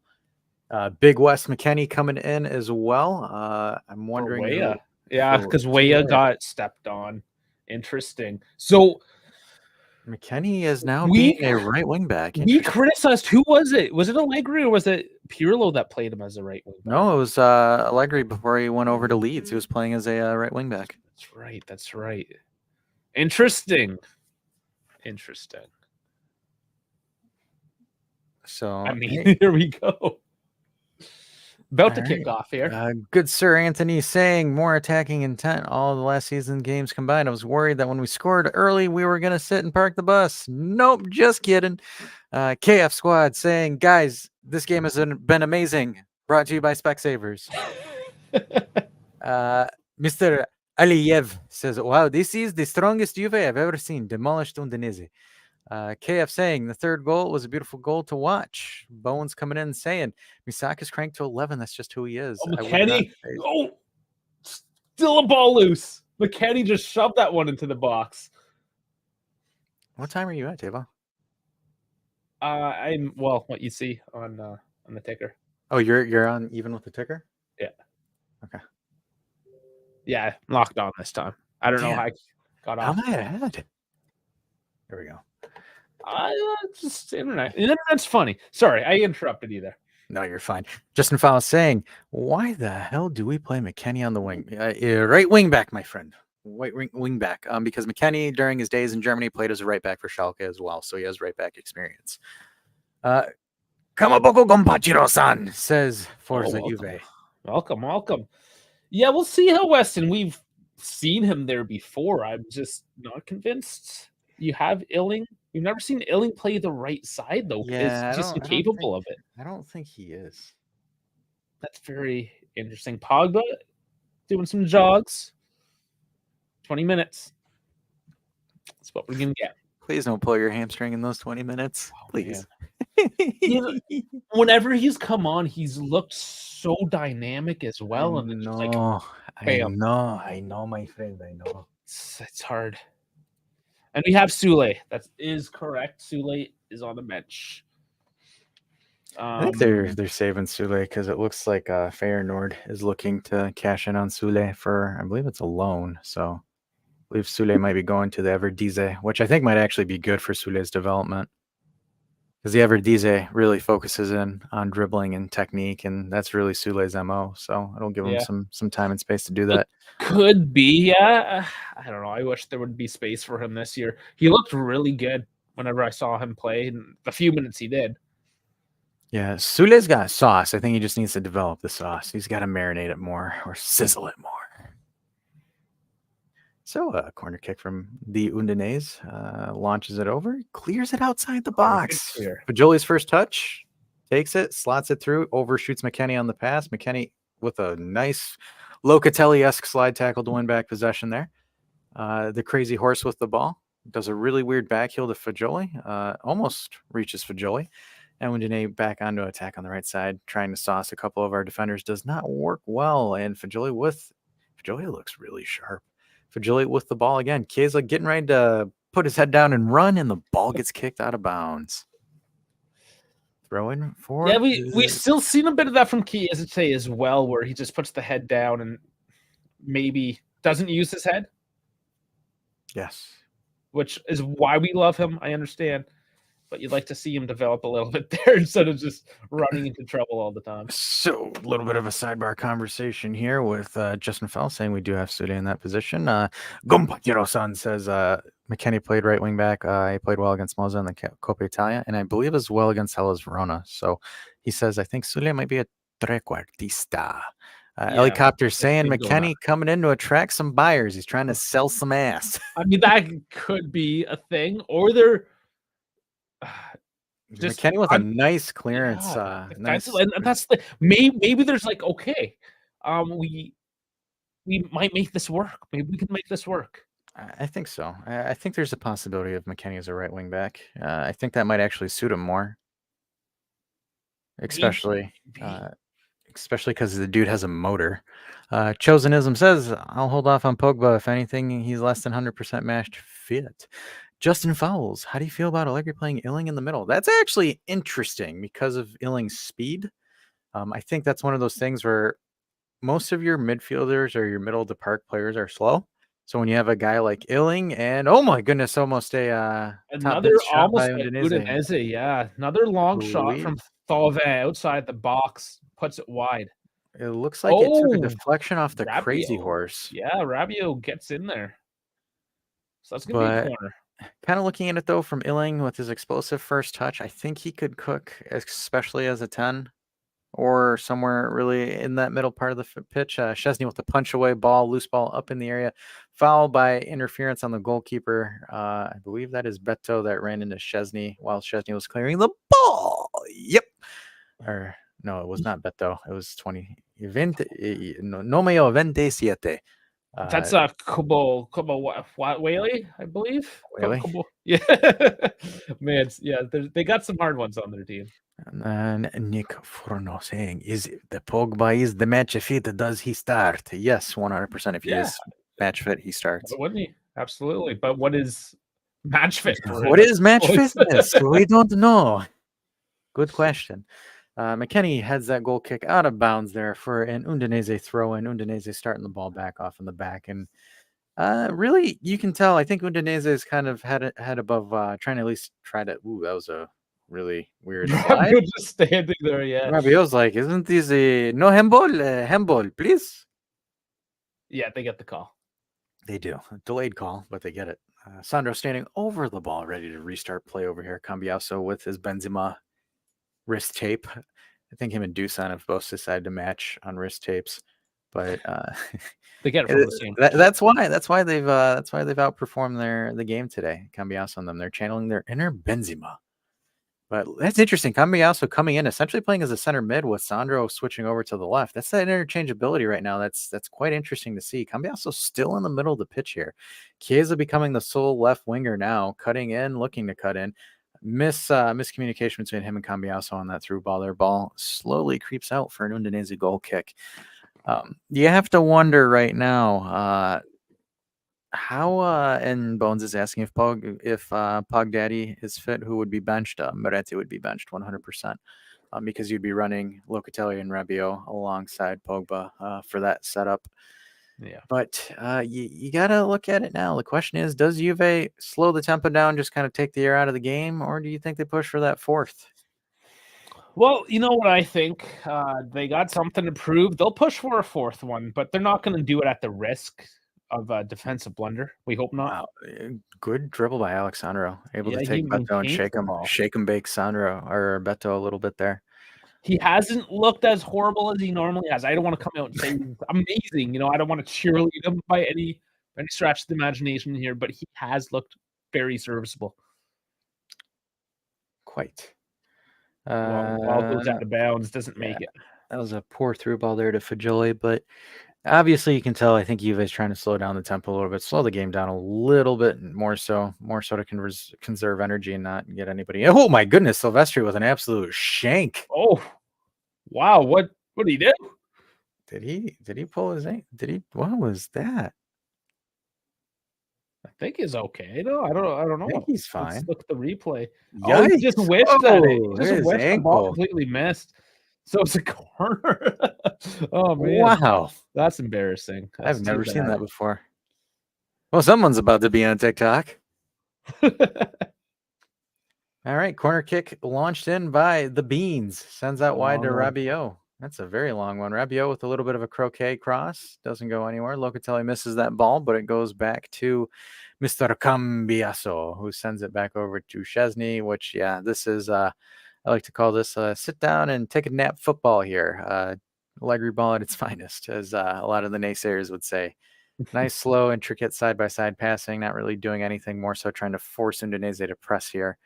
Udinese starts sending 5 players forward to try to go at the ball, looking at an opportunity now. That was a hell of a hit that Rabiot took there, but Udinese regained possession here. Udinese really setting the bank up right now as far as putting players forward. Everyone besides one player is into the Juventus half of the field. Unde Yeah, trying to they're do starting some to commit. Unde trying to do some quick passing here. Opens out the pitch wide to the right back. Was looking for a cross. Decides to take on Cambiaso one-on-one. Beats him to the outside, but slips on the grass, and Cambiaso kind of stiff arms him in the process and tells him, "Go to the gym, little boy," and regains possession there. Oh, And then Beto's down. He and pulled then something. Chiesa Ooh. almost able to break through there. Yeah, that almost came free completely for Chiesa on the left Yeah, there. just one light poke there, and that's a straight through ball. But I'm interested. Yeah, Beto. Here we go. Oh no, that's not Beto. That's That's Fetty. Fetty. Messed that one up. I'm sorry. Fetty with a cramp pull or a calf pull. Yeah, he overextended himself there down low on the wing, and I think he just stretched that. You know when you just get that sharp pain up your quad, up your calf. Sorry, any of your muscles really. Quad isn't quadrado. Yeah, squared. He translates into squared. Yes. Yes. It's just funny. So 55 minutes in, we have our first I'm hurt, stretch me out incident here. It is super hot again, super sunny. Bit of cramping going on.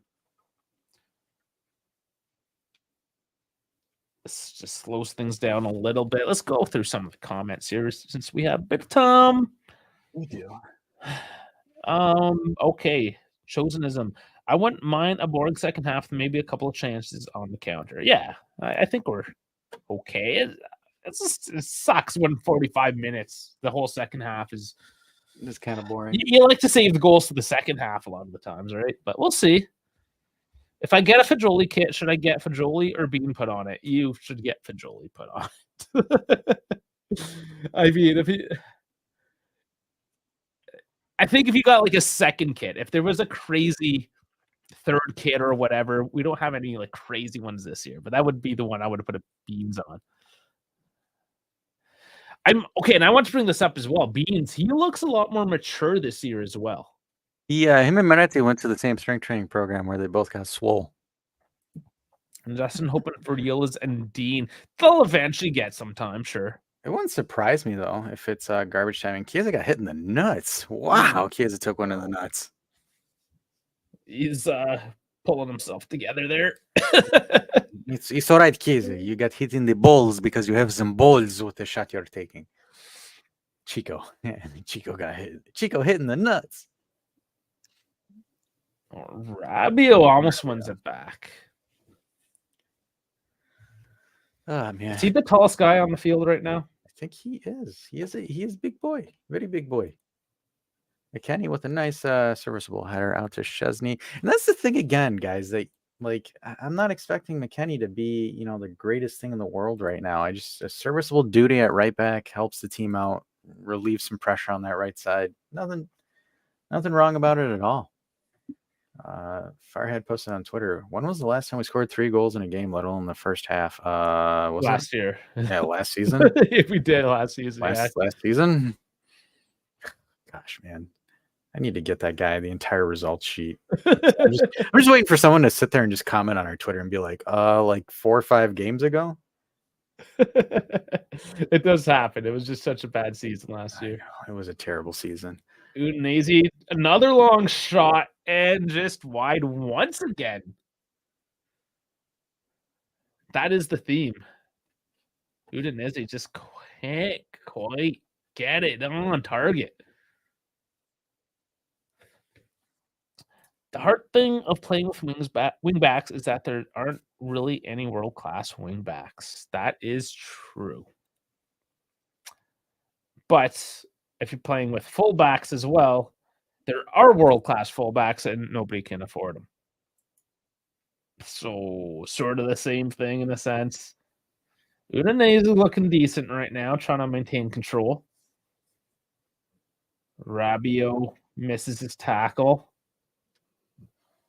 Oh, Easy. Lovrich with a nice, easy save in the end. 2 shots in a row now by Lovrich. He's looking to make something of her. Yeah, Attack's not going to be fooled by any of those shenanigans. None of those shenanigans. Justin Fell saying the hard thing about playing with wingbacks is there aren't really world-class wingbacks. There's not. It's more so that you want to have a guy that can do a job per se. That's what makes a wingback really good. You're not expecting an Dusan, but you need to do some better sprints there. Misses that through ball there just because he's too slow. But when you look at it from a tactical play, your wingbacks are going to be guys that have 2 traits. 1 has a motor and 2 has pinpoint cross accuracy. Because essentially that takes care of itself. Because if you have a motor and you have good cross accuracy, defenses are going to try to scheme against you. And the thing is you don't even need to be world class. Like for example, Cambiaso, while he has had a great game, he's not a world class wingback. He's a kid still, right?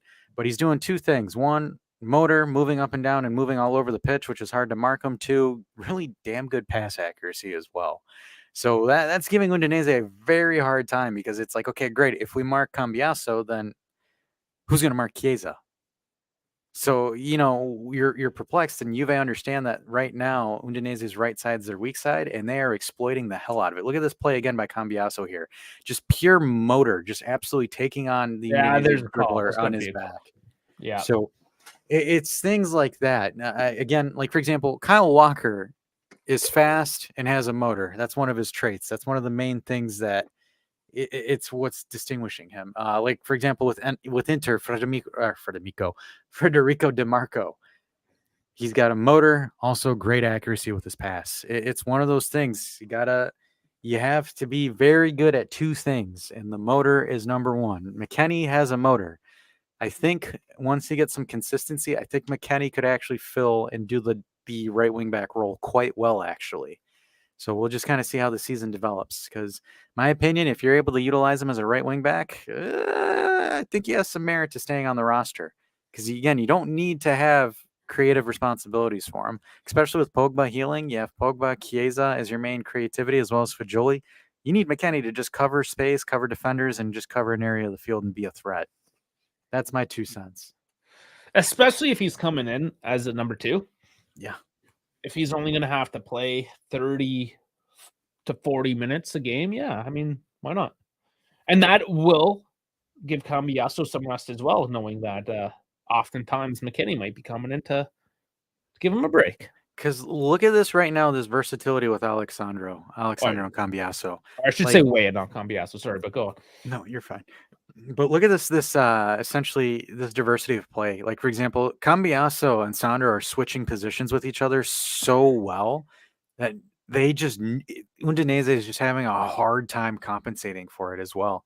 And then that's not even factoring in Chiesa. Chiesa essentially bombing down the left wing and pulling their fullback all the way back. It's definitely something good as far as versatility. And this is again pure Allegri ball. Allegri loves his versatility.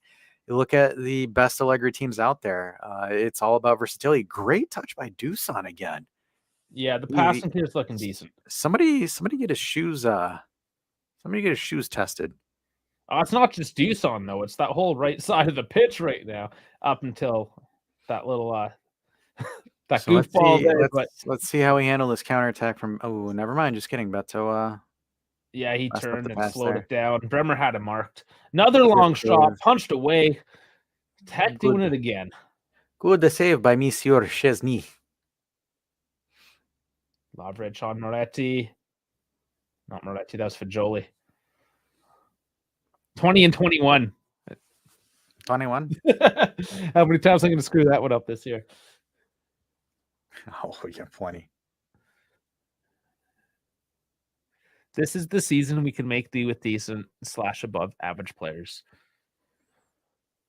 Well, we got to keep in mind, too, we're talking about a lot of guys that haven't really hit their prime yet either, right? So, yeah, if we don't have to play in Europe and we can just give these younger profiles just that more consistent play time, just week in, week out. Bone saying, imagine Keane on the right with Weah. I think that would be better. Yeah, I saw think that so in too, preseason. Wasn't that but Madrid we saw that? yeah, we did. But I got to give Dusan his flowers, man. Like again, I've been Dusan's biggest critic. I have to also sit there and just be consistent, man. Like I think he played a really good game. His off the ball movements are gotten better. His touches were better today. He did good facilitating of play. And guys, I'm not the biggest Dusan Vlahovic fan, so it's like giving him his flowers, just like I hope the Allegri out people give Allegri his flowers. I'm just trying to keep it a buck with y'all. So But Samardich is we missed this. We should say Samardich has come off on the bench from the bench. Sorry. So they are giving him playtime. I mean, he's one of your best players, would you not? It's just clear that when they're down 3-0, they'll still play whoever. That's petty. Well, because that's the reason why he's not starting. We could assume, right? Is just because he's linked with Inter now with Juve. Is he on the team? Not on the team? Oh, I would say he's on the team. It's not like, the move fell through. It's not like he forced himself out. Inter's like, hey, I want to buy you. And he's like, all right, bet. And Inter's like, no, I don't want to do this. And because I don't think he left on side. It's not like, for example, allegedly, it's not like how it is with Berardi. Good steal. Is that almost. Yeah, Chiesa with the steal and gets hauled down. And that's what's been happening with Udinese. As soon as they lose their man, they're tugging the shirts. Yeah, that's how you know when they're kind of like, throw everything. If it sticks, it sticks. Yeah. Absolutely. They're just they're giving up. Not giving up, but just they're done. They're done. I guess they're subbing for some success. Success is on for Thauvin. Thauvin, Ellie, you said watch out for Thauvin. He has looked impotent today. Anything that's come close has been a long attempt that's whistled wide and just nothing from the Frenchman today. So we do now have success, or do we? We shall see. No, success. He's one of the mainstays on Udinese as well. He's been around for a few years. See what he gives them. That's a nice through ball by Sandro. Good dribble by Rabiot. Rabiot Another breaks through the middle of the pitch. Where's he looking? Goes for Dusan. Through the center. He was offside, I'm pretty sure. Dusan took one to the heels, gave Rabiot an earful for that one. That's that should have been a better pass by Rabiot. But yeah. Wasn't the greatest, but yeah, maybe offside. I said it's not the best passer, my friend. Not the best passer. Now Bones wants Keane on the right with Weah. He does. Oh, okay. He's really looking at another attempt, another wide ball. Good cross, actually. That was nice. Chesney's delayed response got me nervous for a minute. I'm like, there was a bit of a like, oh. It's like, but alas, it goes wide. Tech distributes it to distributes. Hey, right out of play. It was going to Sandro, but it feels like I don't know what it is in FIFA. I can't play a long ball for my keep. He can't do a long ball. I have to play it along the ground. Did you tell your keeper to do better? I just played along the ground. Never played along. So you could always just tell your keeper to play better. No, but that's like what my keep does. It just kicks it out of bounds or just whistles it down. You could just say, keeper, do better. Yeah, I mean, it's pretty good. It's pretty good. Anyways, we're not talking about my FIFA team. I'm not even playing anymore because Dave's waiting for the new game. Well, yeah, I'm gone for 3 weeks. When I come back, it's only a few days more till the new one comes out. I just finished Mass Effect 2 today. An old one. That was a 10-year-old one. Don't have time to play the third one till Starfield comes out. That's what I'm trying to get to. Sandro is going for a Sunday stroll. Just walking the ball up the left flank. Not giving them giving the ball away at the end of the day. Yeah, we got to keep that sharpness. I think we're losing a little bit of it now, 68 minutes in. But Pogba's coming on, right? He's going to be coming on soon, allegedly. Huh? People still calling for Illing. I'm kind of trying to see if I can see if there's a report on Good header Weah's from ankle. I know I know Weah got stepped on. Comcast saying Mass Effect series is great. Yeah, apparently I had no idea. Alrighty, substituzione. Illing, on. Illing is coming in for Cambiaso, and that needs to tell you everything you need to know about Kostic.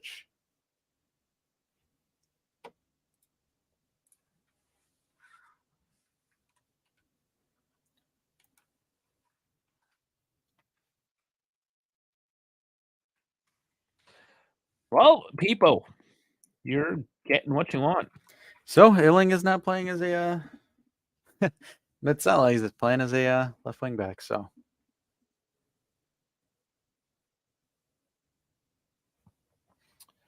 let's see how Illing kind of factors in with Alexandro and Chiesa here, because that was one of Cambiaso's strengths. So I'm kind of curious to see what goes on here. Beto takes Bremer Oh, on. that's dangerous. Beto yeah. loses man in another high fall. Come Yikes. on, Udinese. You just get over the ball a little bit. Every time they're just falling backwards, skying over the bar, shooting it wide.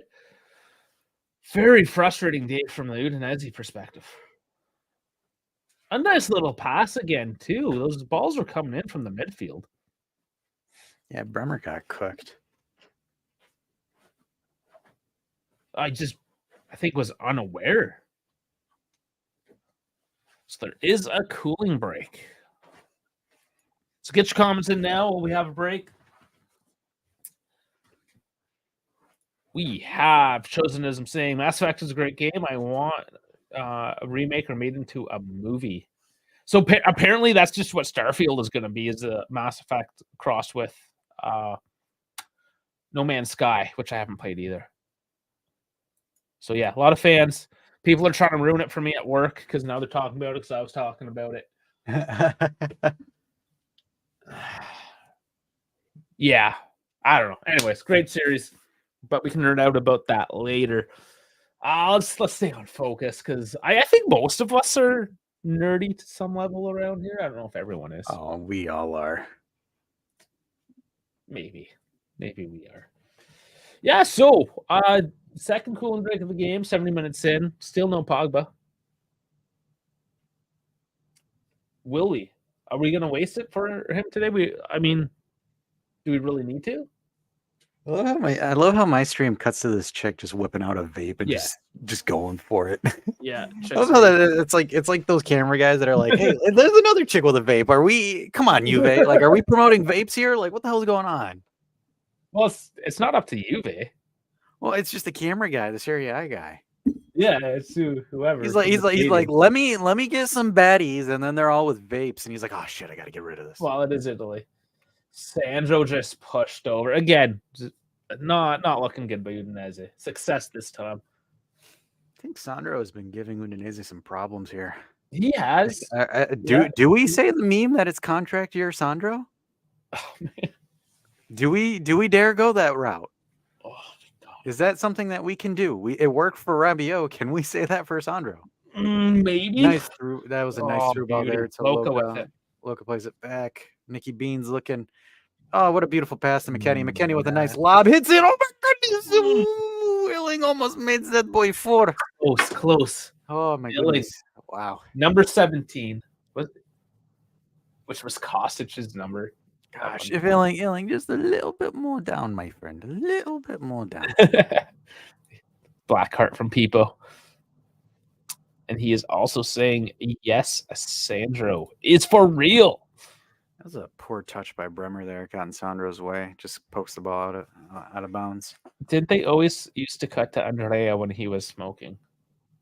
I don't know. I don't remember that. Maybe. I don't know.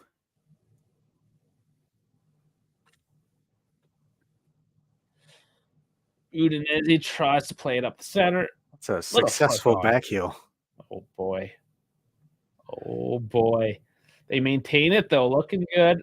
I'm gonna guess a shot from long here. Yeah. Smokes his own guy in the back of the head. How predictable was that, eh? And it's offside by That's embarrassing. That sucks. That's embarrassing. Yep. I guess. Oh no, that actually was not offside. Oh, it went off Sandro's face. It hit Sandro on the tip. Maybe I that's guess why they're they're upset, saying- because it's a goal kick. Yeah. No, I think no, I think success was offside, and that's what they were calling. Success was not successfully in the right position. Okay, in any case, Beto's coming off now for Luca. Luca with the 2 C's.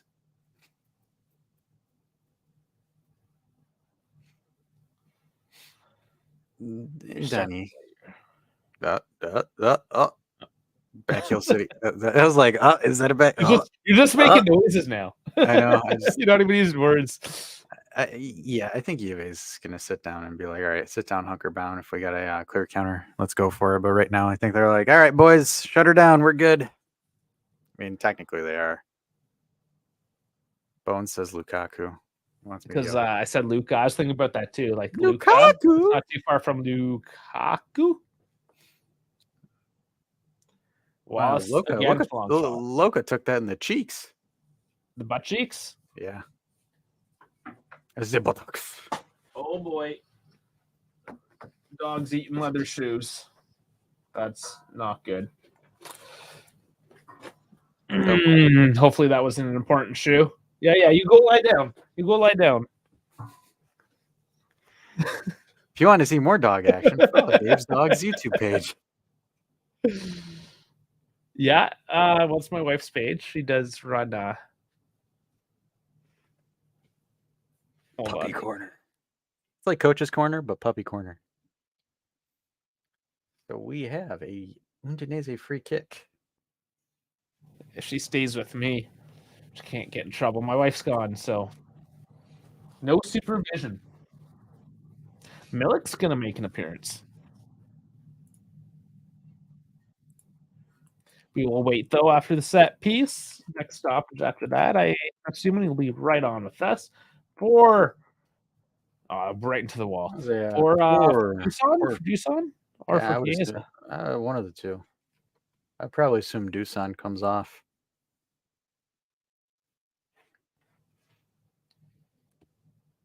Another corner now.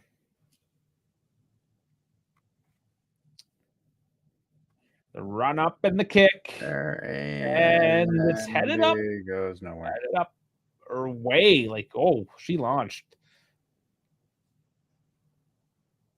Okay, yeah, here it is. Milik is coming on. And he is coming on for Mr. Chiesa. For Chiesa. All right. He's Vlahovic is kissing the back of his head. Like, you ever notice when Chiesa walks, he walks with so much intent. It's funny. Yeah. Oh yeah. He's a thug. I don't mean it as like a disrespectful sense. It's just he just comes in here just straight stomping, and it's like, all right, I see you. He's happy with that performance, I think. I would be too. So Tech will start off here. Go one to the right. Nice little pickup here by Vincioli. Trying to maintain. Nope. They lose it. It's 50-50. Milik collects now. Immediately hip checked off the ball. No. Now McKennie, yeah, that's from behind. He's going to get called back on that. But that was sloppy. McKennie's just coming in really like, don't mess with my boy. Yeah, I love that. That's the one thing. That was the tackle. That's one thing I love about McKennie. The enforcer. Get off my boy. Learned them though, because they were rough. They were making lots of sloppy tackles and the shirt tugs and all that. So yeah, McKennie come in, just trying to set the record straight.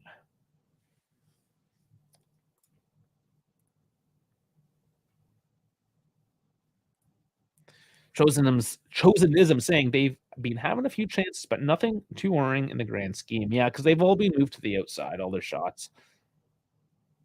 Oh, Dusan almost gets in a tricky spot, but it takes a funny bounce. He brings it up to Illing on the left. Sandro back to Bremer. We're just slowing it back down again. Milik dropping in deep, supporting in the midfield. Trying to assume more of a number 10 role as well, it seems. Locatelli playing on the left now. Crosses in. Oh, little feed to Illich. Is that? Oh my goodness! What a What's banger! a header? Yes, come on. Please Offside. tell me that's good. Offside. Please tell me that's good. That's offside. Oh, man. I don't know if he's telling. I don't know. It's going to VAR. So don't ruin my celebrations. Come on. Oh yeah, that's offside. Oh yeah, Illing's offside. Oh, man, this Illing's off. Dusan got a header. Yeah, it was Dusan as well. Dusan got a diving header. He used Yeah. his head. I know. I'm just trying to like. He's like, no. It's nice. He's offside, my friend. I'm sorry. He's not. No, he's not you. He's not you. It's him, not you. But It's a no offside. goal. It's a no. It's a no goal, my friend. No goal. I thought he was trying to do the whole like it's 4-0. Let's just kind of simmer down. But yeah, you know, I'm gonna be honest with you. Goal or no goal, that dude's shutting me up. Like I'm gonna keep it a buck. Dusan has shut my mouth this game. do we have anyone that has that dog in him? Yeah, I would say McKennie's got Locatelli, that Danilo, dog. McKennie's got a bit of it. Yeah, Yates has got some. McKennie's like, hey, yo, stay off my boy. Oh. So it's gonna be interesting to see how a Milik Dusan dynamic work. You know, it's funny. I was listening to the pod, and Lucas was saying Lukaku Dusan. I'm like, there is no flipping way that ever happens. So yeah, those two could partner up really well. I'm like, huh? Samardish keeps the ball in here deep, and another high ball. Come on. And that's from their best player there. Samardish is skying it. Sammer Skyditch. Nothing. Oh, Gatti, yeah, Justin saying Gatti is the dog. Is the dog. He is. He's the kind of guy that punches a dude in the face and not feels bad about it. Yeah. Final few minutes here. Game has been going along, though. I gotta say, it has not felt like last year where it was like, oh my God. Oh my, when is this going to end? Why has it not finished yet? Wes has the friendly face. He said he has a baby face. That's funny. A little bit. Chesney was a little bit like 2 days late to that slide there, but whatever. I'll give him some style points.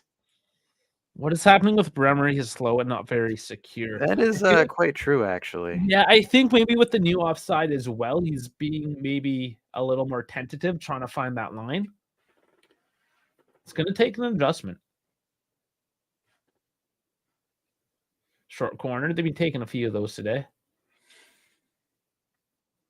Lovrich puts it in. What a save by Tack. Double save. Oh, man. Was that Alexandro? Or the block? I think that was a Sandro block. No way home. Out of for Udinese. Good initial header. Nope. That was a Tack's That paw. was a Tack. Man, it wasn't going anywhere anyways. Double save by... Oh, he took it in the face. Yeah, that's why he's down. He took that boy in the face. What a champ. Definitely. Okay, so he's got to be in the mix for man of the match as well now. That dude took a straight beamer to the face. Hey, Tech, how many fingers am I holding? Yeah.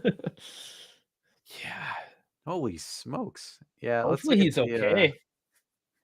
Oh yeah, Illing was a mile offside. So they did not do the new offside rule They yet. aren't, but the last one okay, I'm just confused now. You have as Justin Fall says, Scott Sterling. That was a Scott Sterling save, yeah. Unbelievable save. That's such an old skit now. I know, right? It's like 10 years ago. I think it's okay. I'm looking it up. Scott Sterling. Yeah, it's 9 years. That was a weird bounce that it took off McKennie there.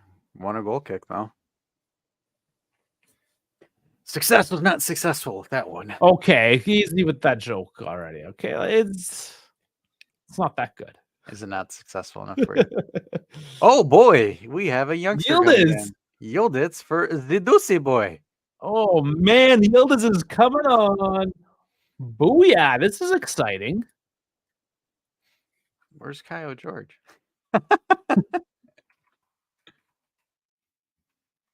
People says Tildiz. Justin says Yildiz.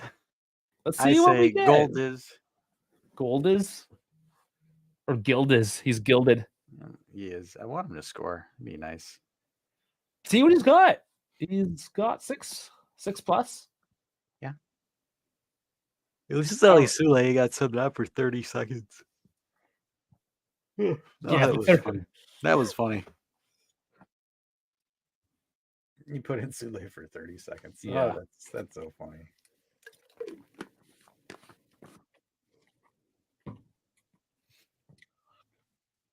Udinese trying to get something back here. Trying to not be embarrassed. Lazar with the cross gets blocked out. Gosh, Milik is just getting ragdolled. Yeah, Milik's looked weak today. I don't know if they're just focusing on him. He's kind of pinballing a bit too, though.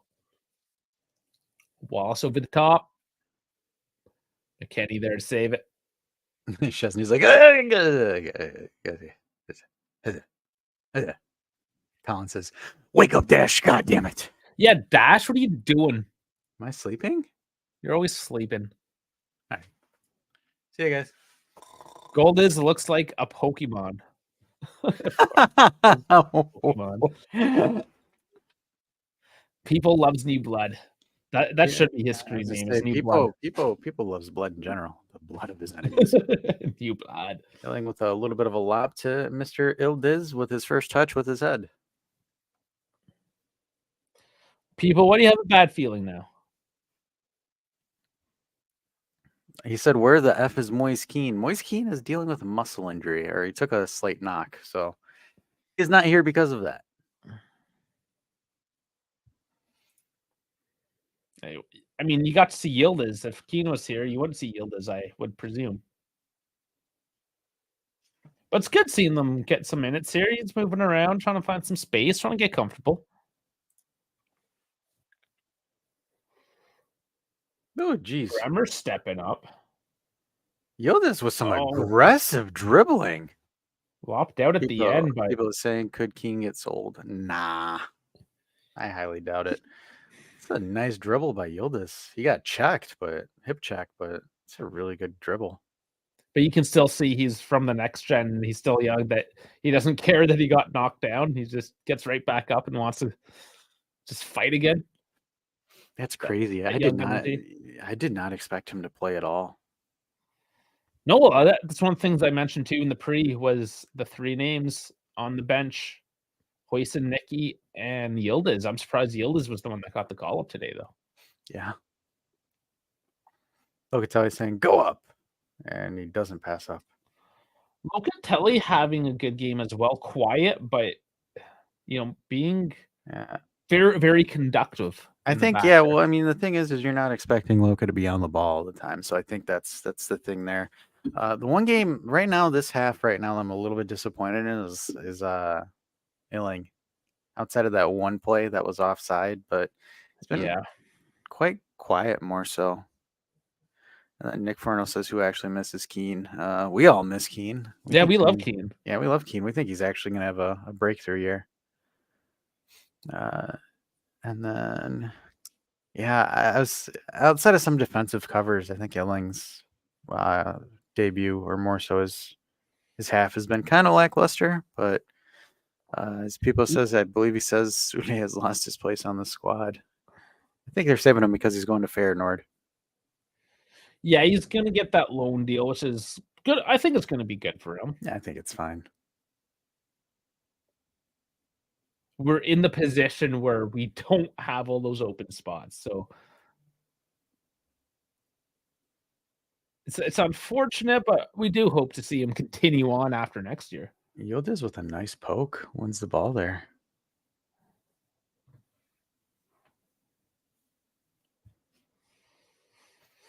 But So we yeah, did see the final fourth goal. Well, we almost did there off the technically we almost offside. did. Depending on which half they use the new offside rule for, we haven't figured this out yet. But if it was the new offside rule, it would have been okay. That's got to be a talking point. Like, which offsides are we playing? Or offside, if you're The offside one. sophisticated. You don't pluralize offside. You can only do it once. Sandro playing as a center midfielder right now. Final minute. Looking comfortable. Yeah, Juve is just controlling this one, and they're just like, yeah, we're gonna close down shop here. Okay, kind of a nice whizzer there by Luka. Yeah, Milik that's trying to pretty win good. it. Didn't quite make it, but I like the shape of that. Just like toe booted it. Sancho's a midfielder. Well, it's just the interchange that we're seeing, right? With those outside players, if you will, the left center back in this case, kind of coming out to play more of a left back as Locatelli sits in with the center backs. It moves around a lot.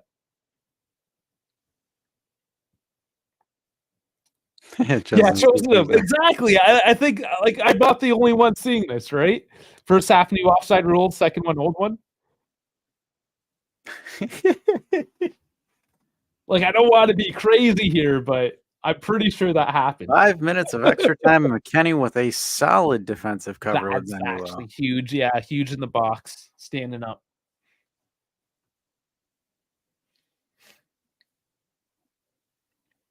Gumbadros is so unfortunate with the offside. Dusan should be the top scorer right now because all the top scorers scored with braces.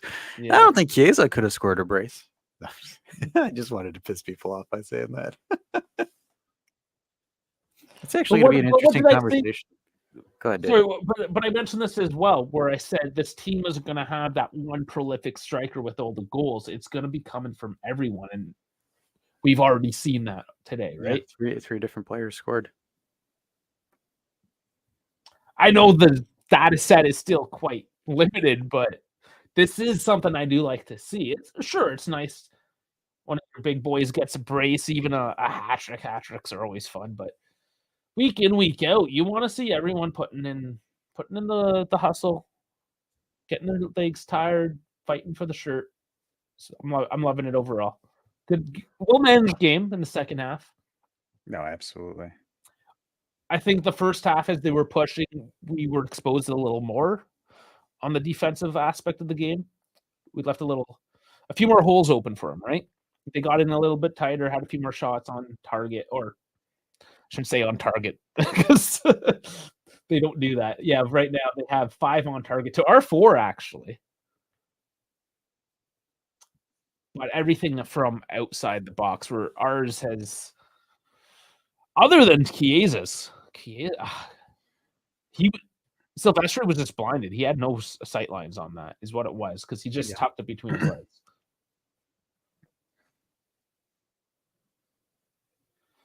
All right, there we go. Milik with Rabiot. Rabiot with a heavy touch. Almost went all the way through there. Final 3 minutes here. Yeah. Management is all we're going to get. Udinese, if they have anything, it's a scorcher today. 93 minutes in, down 3-0. You think they have any life left in them? No, they didn't have an answer for anything at all today.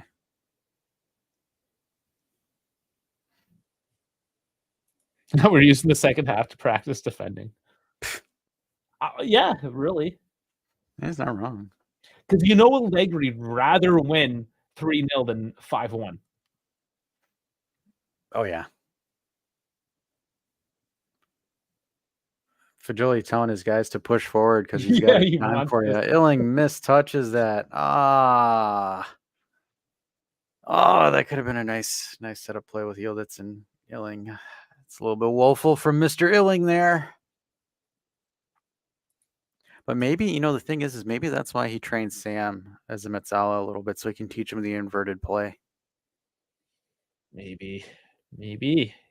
I think there's more to it than meets the eye, especially on the preseason where the games don't matter. That's when you toy with things a little more, right? So let's not get our panties in a knot just yet over him. I mean, we're watching McKennie play a serviceable right wing back currently. Nice interception by Big Mac again. Speaking of which, he's played well defensively, especially when the ball has been in the box and things have been getting a little hairy. There we He's go. come up big. Through ball to Fajoli. Fajoli trying to do something here. Sends it to Milik. Good Milik read. going to go to the corner. What's Milik? Oh, come on, Milik. Why'd you slow it down? Your voice cracked a little bit I there. did because I was disappointed. I saw Yildiz making the run. I wanted to see them get the ball. You need to drink some more of that milk with all the hormones in it so you get that He needs testosterone. some milk. And Trozanism rather win 3-0 than 5-1, honestly. Yeah, I think I would too. If you ask a Premier League fan, I think you might get the 5-1 answer a bit more. But 30 seconds to go. Collins. Puberty. You do their birdie. Mr. Deep voice. Mr. Deep Voice guy. Oh, I'm going to see for deep voice. He does. A couple of weird back heels there in the corner. What was Locatelli doing? Yellow There's card, the- that isn't it. That's just a yellow card. That is the successful Locatelli yellow card who ate some studs while making. That's such a stupid tackle. Why is Dusan holding a Pogba jersey? Yes, he's like holding it up. Is this like did something happen to him? Is this like a Memorial? The game's over what? though. The game is over. The game is over. Okay. Bit of confusion there at the end as the yellow card came out, but the game is officially over. It is a 3-0 win for Juve over Udinese away in Friuli. What a night! A hot sweltering night for the boys. Is he but still they holding come out Pogba? big. No, he's not holding Pogba's That was jersey weird. anymore. I did not know what was going on there. No, Wow. that's really weird. Interesting. We're going to open up the lines in just a couple minutes. Dash, I'll let you break any last minute things here you want. There's not really anything to break down more. So, I mean, it was, again, they went up 3-0 at halftime and they said, hey, we're coasting. And they coasted. And they coasted quite well, actually. I mean, there are some opportunities that Udinese had, but, nothing to freak out from. 3-0, it's a good thing. Good win. I think the main question is do it again. Do it some more. Do it all season. Let's do it. Man, yeah, that was exciting. It's unfortunate that you missed the first little bit there. I'm not gonna lie. I felt I didn't feel bad for you. That was you didn't. I didn't feel bad that was for you. there in spirit. Okay, we get the lineup and the jump for the Kurva as well. Here we go. It is a great start to the season. The fans are happy. The players are happy. Allegri must be happy. 3-0. That's about as perfect as a game as Allegri's going to expect from anybody. That being said, we've spoken enough. I'm dry. I need to get into that game day. Maybe now as well that we only have to call one game a week. Maybe our voices will be a lot more sultry throughout. When you crack. You've already cracked. I'm dry. I've already cracked. I've spoken too much between the restaurant and here. My voice is gone. But here we go. Colin's getting ready for this already. So there's the link. It's pinned in the chat now. It is this streamyard.com/6YSRFWKJEM. Copy and paste that obviously into your browser and you'll jump right in. Colin. Jesus, Colin didn't even wait. He's just bursting into the scene. Why? Oh, hold on. That's you gotta switch the setup. That's why we're still gotta on switch the scoreboard. setup. Still on the scoreboard. All right, Colin, welcome in. Oh man, you're scheming already. I think there's if we played that exact game and went 0-0, I would still be pretty fucking happy. That's fair. The attitude in that game was stand up. Our subs came in, maintained the pressure. We started with the foot on the pedal, didn't release the foot on the pedal. Dash, you were making comments about how you were calling out Chiesa for being a great number 10. I agree, huge potential. But I would like to refer to, I think several call-ins ago where people were shitting on our boy McKennie, and I said, you give McKennie some consistency, and he's going to be all right. Is he going to be a superstar? No. but can we depend on him as a sub? Absolutely. I think he's I don't find him a liability coming on for the last 30, 40 minutes. I think he's got the engine that can really press the opposing team into making mistakes. When usually you'll see teams who play that top heavy game, they start to die out 65th, 70th minute. And I think McKennie's a good, like, solid 1-2 punch to come in after the job, and he just keeps the force there. I mean, instantly with that cross across the net, number of interceptions. I can't say for certain. Dave's Mr. Statistics. I'm sure he'll tell me if I'm right or wrong, but our passing must have been 85% or up. You know what? I'm gonna pull that up first real quick. Because like last year, I think our average is 76 or some shit like that. Yep. So I think that was their biggest problem, is the passing and the passes connected. They connected, and they weren't bullshit lateral passes, negative passing. There was a lot of we used the lanes quite a bit, 1-2s quite a bit, except for that Polak. Milik, 1-2, brother. 1-2, not 1, 2, 3, 4, 5. Let's move the ball quicker. You mean it's 1, 2, 3, 4, 5 shoulder check. So but man, I think it's, and maybe I'm just so depressed from last year that I'm going to be over the moon too easily, but I think it's really hard to find some stuff to be overly negative about from this game. No, I don't think there is. And so to answer your question on this one, so you said, what was the pass accuracy? Today's pass accuracy was 88%. And only 379 passes. Can't ask for more. And then you want to know, you know what? I'll share it. Why am I being stingy? Let me share it with you guys. So looking at it from a statistical approach here. So as I'm waiting for it to populate, there we go. Boom. And then again, guys, you want to join in on the conversation, click the StreamYard link in the chat. Dave posted it. So looking at it from a statistical standard, we're at 48% to their 52 expected goals. They're at 1.85 and we were at 0.86, which I thought was kind of interesting, but it's X goals. 18 total shots to their 9. So we peppered them. 2 big chances. We've missed 2 big chances, unfortunately. 3 offside to their 7 corners. See, FOTMob has it listed as offside. So when people call me for stop saying offsides, suck it. But overall, statistics look pretty good. Good passes, good movement of play. I think overall, solid performance. Specshaver sharp performance. Get that tag in. Got to get that tag in. Well, it's because KF Squad coming in saying, so I predicted the game. He did. Him and Bones both had the 3-0 win on this one. So congratulations, you two. Gumpachiro says, yo, dead. And then KF Squad says, ball knowledge is sharp for the start of the season.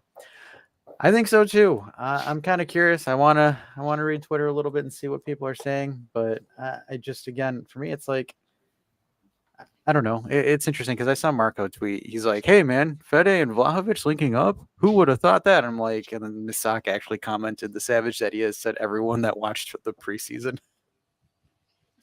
I died laughing. So yeah, not really anything too crazy, but looks like there is some good optimism. I think us as a community here have called it since the get-go. I mean, we all thought it was going to go this way, and I think it went that way, right?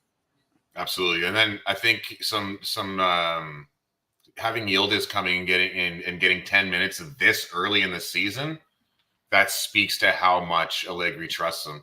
Yeah. The other thing I wanted to say is someone had mentioned how Sandro was playing midfielder. What I noticed during the game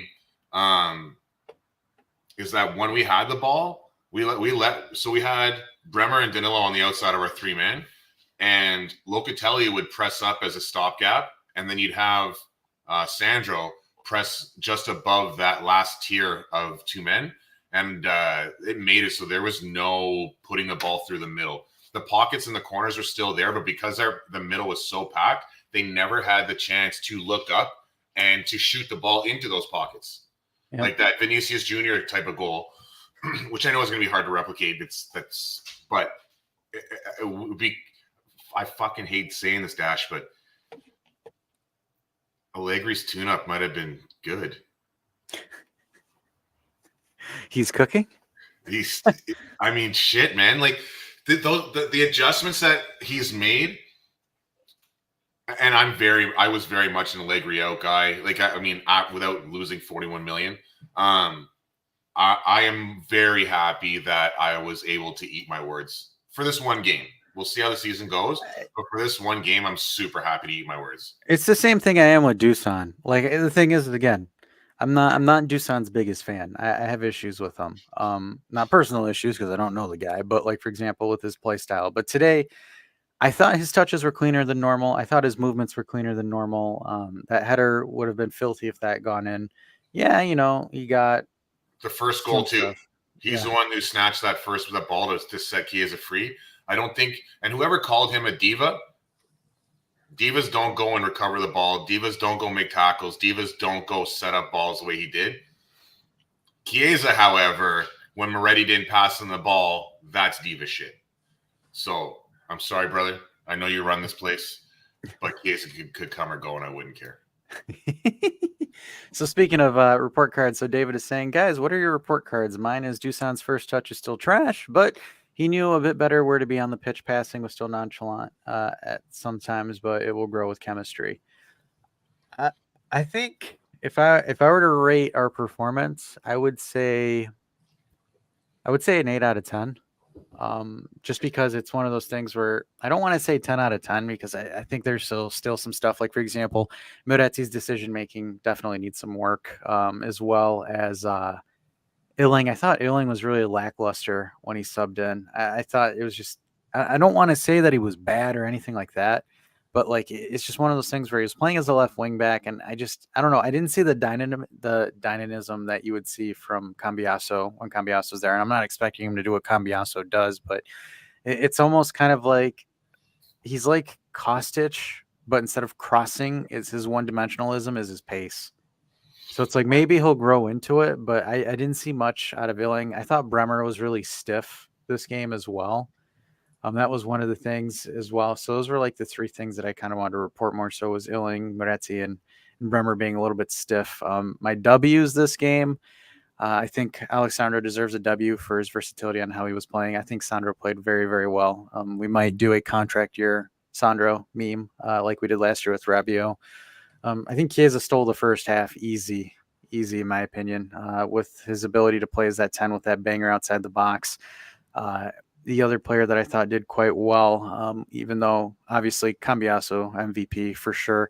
I want to give props to McKennie because McKennie, with a lot of interceptions, a lot of good defensive reads, really locked down that right side. Udinese could not do anything on our right side of the field. So those are my report cards. So Dash, then would you say, and this is more for Dave, but Dash, would you say that the wing backs were the key to unlocking the game today? Yes, 100%. Just gonna pat myself on the back there. I do, because I think with inverted wingback play, I mean, even with like decent wingback play, like I said during the stream, I said there's two important factors that you need to have a solid wingback. You don't need a world-class dribbler. You don't need a João Cancelo or anything like that. One thing you need is a motor, and the second thing is you need an accurate ball. Cambiaso has both of those right now, the motor and the accurate ball. I think Timmy Weah has that as well, too. Unfortunately, he got stepped on and he had to get subbed out as a precautionary. I think McKennie can develop that accurate ball, but McKennie has a motor. I want to see a little bit more out of Illing because Illing did essentially send Kostic. Kostic is technically the third string left back right now, third string left wing back. So Kostic is sayonara, unfortunately. But when you're third on that pecking order, either you learn how to play on the right side or you're gone. But the thing is like the ability to open up the game that Cambiaso did. The same thing with Weah, or they pressed Udinese back because Udinese wasn't sure where the ball was coming in. And then it's like, for example, you look at that, our left side is probably going to be our best side this season. Because again, Sandro was an experienced left back in his heyday.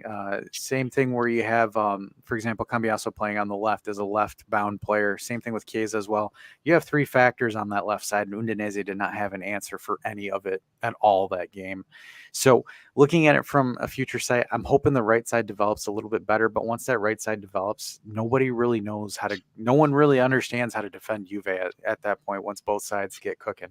And I think that's where Sandro is so key because he creates that triangle midway through the field that makes it really hard to unlock the pockets. I really do. I really feel that Allegri had just a masterclass with the tactics this one. Because the way he pinched up to play as a defensive midfielder when we didn't have the ball made counterattacking fucking difficult. I mean, it hurts me to compliment Allegri so much, but I'm glad to do it. I think, and the thing is I think this is like the modernization of Allegri's tactics. Because, like, for example, if you look at his best time, which was 16-17, I think that was like Allegri, peak Allegri ball.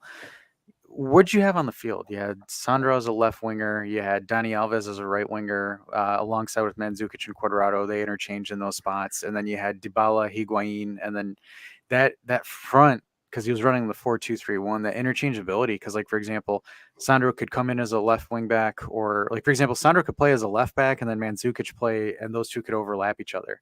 And then it's like same thing on the right with Dani Alves and Cuadrado. Like, it was just that overlapping that was just insane. And then this is what you're seeing, but you're seeing a more evolved form of it. You're kind of seeing what Pep Guardiola does, as far as, because Pep Guardiola runs a back three as well, but it's just the interchangeability and the inverted wing play that Guardiola does. Because, like, for example, KDB is hanging out on that left side, and then, like, for example, on the right side you have Bernardo Silva. So it's like KDB is just hanging on to a ligament at this point, it seems. touche. Fair enough. Fair enough. But, like, you look at it, though, the way that City is playing, and I'm not saying that Juve is 100% like Man City, guys. I'm not pumping that smoke up yet. But when you look at the styles of that back three and how it's operating, it's almost similar to what Pep is doing at Man City, what Allegri's trying to emulate at Juve. It took Allegri 3 years because, again, I'm very confident, and now I am pretty damn confident in saying that when Allegri came in the first season, he's like, holy crap, this is a shitstorm. I need to figure this out. Tried to. Second season, Allegri's like, our defense is trash. I need to fix the defense. He fixed the defense last season. It sucked offensively, but defensively we were pretty decent. We could hold people out. It's just we couldn't score. This season and this off season, I think it's okay. I've got the defense on lock. My back three is Sandro, Bremer, and Danilo. And then anyone else that comes in. That's it. And then he's like, okay, let's work on this intricacy of playing. Okay, so I need this piece. I need to keep Cambiaso because Cambiaso can do this. I need Timmy Weah. We got Timmy Weah.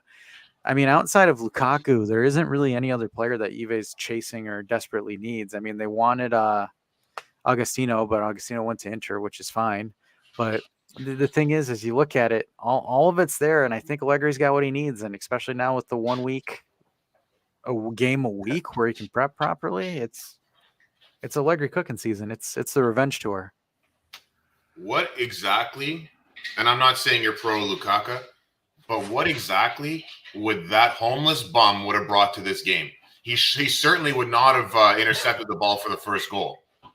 No, I don't think so. I think it's a different way, right? So, like, for example, Dusan's a little bit more free-flowing and goes all over the place. I think the play style, instead of Cambiaso, I think it runs through Lukaku, and Lukaku then feeds Cambiaso and Weah and Chiesa on the edges. I think that's how it is. Because, like, for example, if you see what Inter did with Thuram, essentially, was like, again, they gave Thuram the ball. Thuram was trying to feed or find Lautaro, DeMarco, or Dumfries more so. So that's kind of what you saw with Inter there. That's kind of what I think Allegri would have utilized. It's almost like we would have had a same kind of attacking or counter-attacking style that Inzaghi has with Inter, more so. But that's the difference. Because, like, for example, Lukaku and Dusan are different players entirely. Lukaku offers you a different skill set than Dusan does. The thing is, the issue right now with Lukaku and Dusan, and we got to call a spade right now, but Dusan's floor is lower than Lukaku. But Dusan's floor is a lot lower than Lukaku's floor right now. It's the objective truth when you're looking at it from an off-the-ball movement. Though Dusan's ceiling is higher than Lukaku's ceiling is currently. So, like, for example, if you look at it from a scale, Lukaku right now will give you a 5 to a 7 at best as far as performance and effort, right? And then when you look at it from Dusan can give you a 3, but he can also pump it up to a 9. What we're doing right now is we need grit and mobility way more than we need flash. And if we're just talking about those two, Dusan provides the mobility and the grit more than Lukaku. That's fair. Holy smokes. Lecce beat Lazio? 85th and 87th-minute That's goals. hilarious. Unkfisk and Di Francesco. And, No, that was the last game in my parlay. That ruined my ticket. Too Chosenism says Lukaku would have blocked all 3 goals. Yeah. Best goaltender for sure. Yeah, that's a bit of a surprise. I was just trying to obviously find the scores here of the games we may have missed. And yeah, we did miss this one. Lecce 2-1 over Lazio. Bad start. We both put Lazio a bit further down the table. Maybe this is a sign of things to come. We missed David's comment on DAZN. So DAZN Germany reporting before the game that Wolfsburg are on Kostic, and he won't play any minutes because of that. Or if it's Wolfsburg, that means we're not getting 15 million though. Yeah, it means we're getting 5 and a high 5. That'll be interesting. Max we get is 10 out of Wolfsburg. Yeah. 15 would be okay. You'd think he'd be worth more, but I guess not. How old is he now? He's 30 on the button, no? I think he's 31. about to be. Yeah, 31. Yeah. So he's probably more suited for. If we're going to be like empathetic and think about both parties, I think he's more suited for them than he would be Villa. And, and he's not done anything shitty at Juve. So if he does move on, I definitely wish him all the most success he can get out of the rest of his career. And I feel like I think going back to Germany would probably be best for that. I think for him it's better to go to the Bundesliga because it's like again there's literally Dave could probably comment on this better than me, but there's little to no defense. He can cross to his heart's content in Germany. Yeah. We'll see. We'll be following it. That's for sure. I meant German Dave. No, I know. I'm just adding on to the end, but I'm saying we will see because there's 10 days left. I expect a little bit more movement. Kostic, kind of my favorite name right now to be moved around, just because Cambiasso came out of nowhere. He's here. I don't think we're going to be bringing anybody new even though what we discussed last week. I'm starting to think that Allegri is starting to settle on his nucleus, and I think now it's getting rid of the what's the saying? Trimming the fat. Mm-hmm. Yeah, because who would you bring in? This part, Samardich was one of those names, but do we need a midfielder? Because Nicolucci, slimy in his contract negotiations. Fuck that. Yeah, and that's part of it too. If thinks he's slimy, then that's a special level of slimy. Mm-hmm. Nickelodeon slimy. There you go. Nickelodeon. There's a boomer reference. Actually, let's go back here. Let's bring this up by Mr. Aliyev. Your thoughts about Cuadrado transfer to Inter, please. I really don't care. Yeah, it's whatever. I don't know. Everybody's freaking out about it, and it's like, guys, I don't care. He's been a loyal servant. He played his heart out for us for countless years. He deserves to make whatever the rest of his career is. And if he's going to choke and give up the ball like he did here the last 2-3 years, God bless. Thank God Inter took him.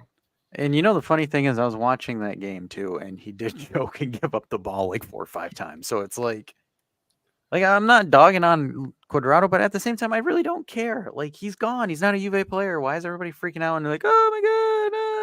I can just see the Inter fans right now. They're like, oh, it's just his first match. Give him some time. He'll settle in. Yeah. Well, the thing is, I want to say, this is the main thing I want to put out there. It's it's not like Dybala. It's a different situation. Juve said, you're done. We're not offering you anything. Adios. And he's like, okay, fine. I'm going to go sign somewhere. Not where it's for example, mid negotiations with Dybala, and then his used car salesman uncle is like, hey, Inter, by the way, do you want Dybala's services? That's a different conversation if Dybala were to sign for Inter at that point. But if Juve said, hey, kick rocks, why are we upset with the fact that Juve's like, hey, we're not India. We told you to go, and you picked the team. It's not if he scores against us, I'm going to be pissed. But at the same time, what are we sitting here freaking out about? There's no reason. People, I guess I'm a boomer with Dave, but people forget Pirlo played for both Inter Milan and us. Ronaldo, OG, real Ronaldo, played for both Milans. Baggio, I mean, I can't even remember where Baggio didn't play. Yeah. You know, so I think people look at Del Piero and Totti and they think that's the norm, and but if it was the norm, they wouldn't be so mythical. They're mythical because they are not the norm. Yeah. So again, like while we did, I feel we got the best of Cuadrado's years. We also got, well, two of his worst. So it was time to move on, and the fact that he was able to keep his family in Italy, get a good paying contract, I feel like he deserves that before he moves on to the next portion of his career. Saudi. Yeah, so I mean, and where else was he going to go? I mean, like he at his age, you're not going to go and be a Willian and then go to England. Playing in Germany is just going to be learning a brand new philosophy.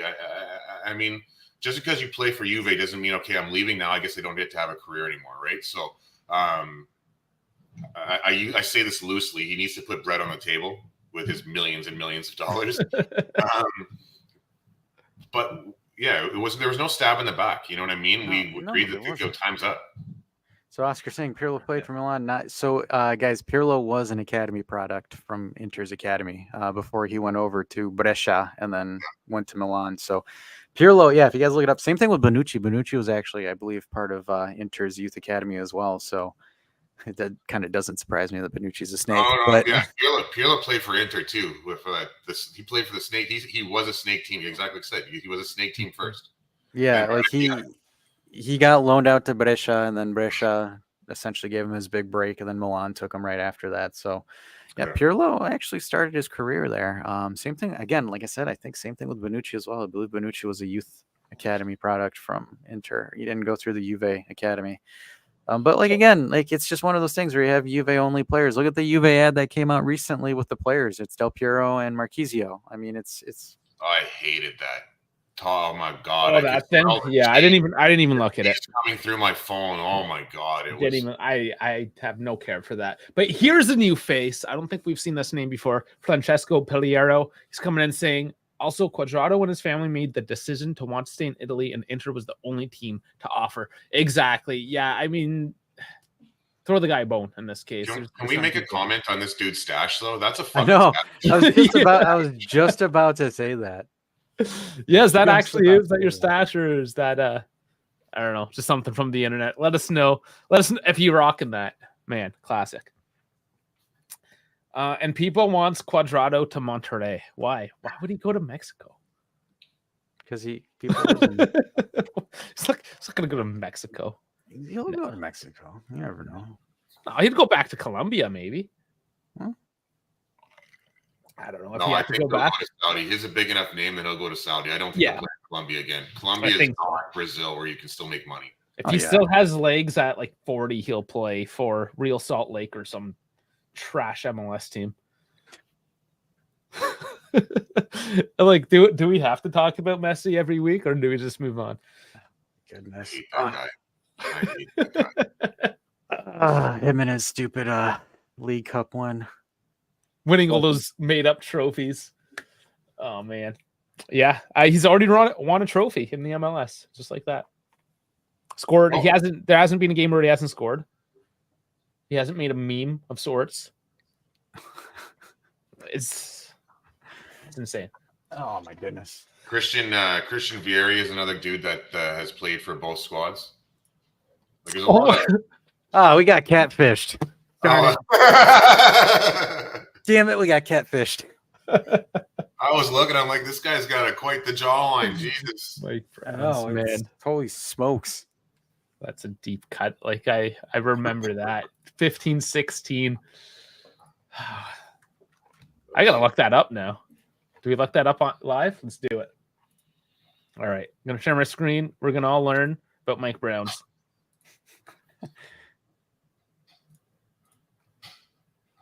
Okay, here we go. Sorry, guys. The live search.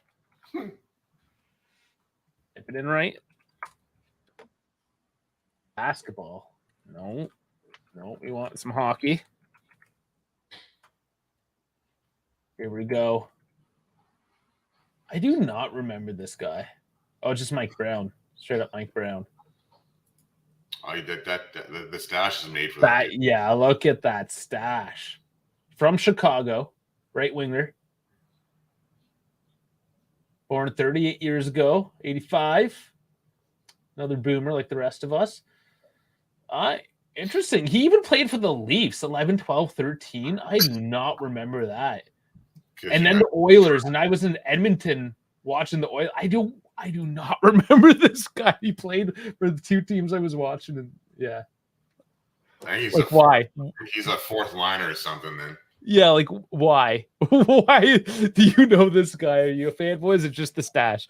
But there's some deep cuts on the hockey side. I love when we talk about the other sports. And it's finally not WWE this week. People saying hockey much. Yeah, I mean, us Canadian, Northern American boys. The ones from Minnesota. Dash, you're Michigan, no? Yeah. Yeah, you're like adopted Canadian. Pretty much. I hang out with Dave enough. I can get my Canada card now. Okay. So Leafs fourth line with Orr. So I remember that Colton Orr. So they were just a bunch of bruisers. That was what the fourth line was back in the 90s. It was the bruiser line. Yeah, we had Chris Neal over here. It was it was like Goonies pretty much. Yeah, no, up until I guess mid 2000s. Yeah, when everything started getting soft. I was gonna say like when the Wings were in their heyday, they just had a bunch of fourth liners that were just like, it was like Holmstrom and McCarty and all those guys that were just there to punch people in the face. Stevens. Yeah, Scott Stevens was a bruiser for sure. But Detroit was just a bunch of Russians. Yeah, well, we kidnapped them. Yeah, like a bunch of Russian criminals that can play hockey. That's all your team was. Yeah, that's what we did. You guys were beautiful to watch back then. 20 years ago, that was a beautiful team to watch. Yeah, that team was dominant. I always thought that the mid 2000 Wings were more fun for me. Maybe it was just my bias, my recency bias. Zetterberg? Yeah. Yeah. Like, because it was like a clean, like that play that the Wings had, especially under Babcock, was just like clean and fun to watch. It's just Babcock was just super stubborn. Yeah, I think Babcock's more of a bum. You just had such high-level players that they made things happen. Yeah, I will never forgive him for losing Game 7 at home to Sidney Crosby. It's Sidney, though. He was, he's a bit washed out now, but it's Canada's LeBronda. Yeah. When a few gold medals, championships, get the repeat with the Penguins, it was pretty huge. Yeah, you're right. He's pretty big deal. Yeah, he's kind of the Penguins in general. Everything's dropped off now, but man, up until just a couple years ago, that guy was just balling year in, year out. Yeah, Ovi has managed to maintain a higher standard over the period of time. He's got way more grit too, I think. That the Russian. David saying the German commentator for the game was completely bamboozled. He said the whole game like this. This can't be Allegri's Juventus. 9-9. I'm just like, you ever see the Hitler, like Hitler from Inglourious Bastards? 9-9-9-9. Oh yes. Allegri's Juventus. What an incredible offensive force they present against a very good team. Yeah, I'm gonna start handing out those Allegri apology forms for all y'all. I remember all your names, Monsieur Allegri out with the red lines and the paint background. I remember all of you, and I also remember you too, Monsieur Farhead, for saying Allegri was not good. We should draft up an actual apology form. Hey, AJ on Twitter has one of those. Oh, does he? Yeah. And hey, I also want to say this too, because people were saying that Allegri was responsible for the downfall of Chiesa. I think he just wasn't back healthy, 100%. like everybody with common sense was saying at the time. Yeah, no, I think even through preseason today, he looked like one of the best. He was. Did we go over the man of the match? Because I want to say Chiesa personally. That's fine. No way. Okay, well, we're all allowed our own man of the match. You're like, no way. I think you have to give it to Cambiaso or Sandro. I think it's one. Yeah, of those. you can make a lot of arguments, but I think Just mentality wise, how Chiesa's like, screw it, this is my season. Because it's like the thing What? is like though like Colin's just like wholeheartedly so disagreeing and with then it. also to add on about Doosan as well, because again, Allegri doesn't know how to utilize Doosan well and blah. Well, maybe when Doosan matured a little bit, like he did this game, and actually play in rhythm with the team, it works for him. It worked for him. There was two different Doosans. This Doosan and let's say like this is 2.0. Last year's Doosan didn't have the work rate. Last year's Doosan was a diva. The guy who came today was not. Yeah. Well, the team in general is not diva-ish. No. Well, besides your boy, yeah. Yeah, well, Chiesa, I mean, you got to have one. You got to have, yeah. But another thing I wanted to say is that one person we haven't talked about it at all, and I actually think it's a good thing that we haven't spoken about him, is Loca. I think the less in his position, the less we speak about Locatelli, the more that means that he's doing the small little intricacies that are making everyone else free. See, there we can agree.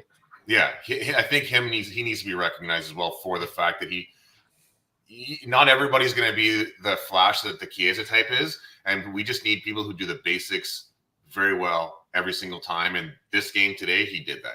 Yeah, and I think, Dave, I said it during the actual game itself, where I said, well, because like for example, we took away creativity, the necessity for creativity from Loca, and Loca was able to just focus on transitional plays. That's what you need now that you have someone else that's actually doing the ball creations and all that fun jazz. It's like kind of Loca kind of turns into, as Vlad just came in, instead of Busquets in a sense, where he just covers in, plays the defensive mid role, and just covers the space and covers the area. I kind of want to say this because Chosen said Allegri's having everybody saying L.A. Allegri. Yeah. Dave will get that one. Dave also coming in saying, I got so angry on the freaking Juventus Instagram comments. They were shitting on him last season, and now they put up the success on Macchinelli. I love you, Dave. And then Chosism says Rabiot or Cambiaso is his man of the match. Vlad saying I was impressed with how shitty Chiesa of last season somehow managed 2 goals and 5 assists in Serie A last season. David agrees with Colin. Vlad says Chiesa should be like that Busquets meme. I was never given a chance to defend myself with Chiesa. Go for it. I think What's to defend? We all saw it. We all saw it? What do you mean? No. Okay, listen. Because there's so many good names. Let's just put it out there. Because to actually sit here and say this guy 100% was the best. Because I'm even going to throw Tech's name in the mix, right? He got the clean sheet. He had to make some saves. They put more shots. Ball to the face. He took a ball to the face on a second stop. I mean, come on. I agree. Like, if I had to pick a player, I mostly am with Dash on this one. While I think Chiesa had a great game, but I think the man of the match is the Mister for me. Oh, we're going that way. Okay. L.A. Allegri. Yeah. Because I think the way he used the players, that he made it so we were interchangeable. Like the previous versions of Allegri, like at Milan and the first round here, he took like you say, he took creativity out of the match altogether. And now the way he's brought people, he's given them assignments, and it looks like they've been given a little more freedom as well.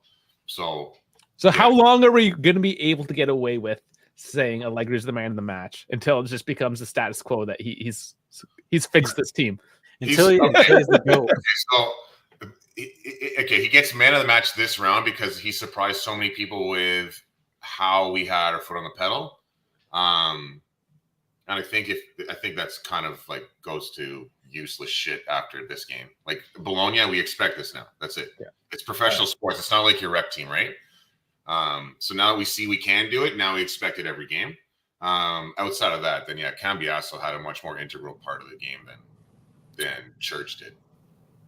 No, I agree. The thing I loved about Freddie Church was just how he is back. Just like how you wanted to give to Allegri there. Just for having things figured out, tactically speaking. For Chiesa, I just think he's announced that he's back, that he doesn't give a fuck. He's here. He's going to make those head-down charges that the knee doesn't mean anything. He's 100%. He's back. And that's what I love from Chiesa. Not necessarily because he was individually the best player, but he was the one that just spoke to me the most because it's day one and he's out there and he's scrapping and everything else is behind him now. So that's why he's my man. Dash, you have to talk now. Oh, do I? Oh. All right. Dude's falling asleep on us again. I know. Hey, that means we did well. So I just wanted to follow up here with Josie. I'm saying, yeah. All right. So David saying, do you guys think that Sule could be a cover for Weah, or will we see McKennie? McKennie won that role in my opinion. I think McKennie's Way more more. sturdy, Yeah. way more sturdy, way more aggressive. I mean, you saw it. Hey, Milik got shoulder Physicality check. wins the battle. Yeah, I mean, did you see McKennie, guys? He just absolutely plowed that dude after he touched Milik. He's like, stay off my quarterback. Yeah, I he actually, did. if anything, I think Sule can grow into as a cover for Chiesa more than he can grow into a cover for Mhm. Yeah. I agree. Weah. Yeah, I think that makes more sense tactically. I think, though, I wouldn't be upset seeing Sule go and do a season at Feyenoord. I think him in the Dutch league would be interesting.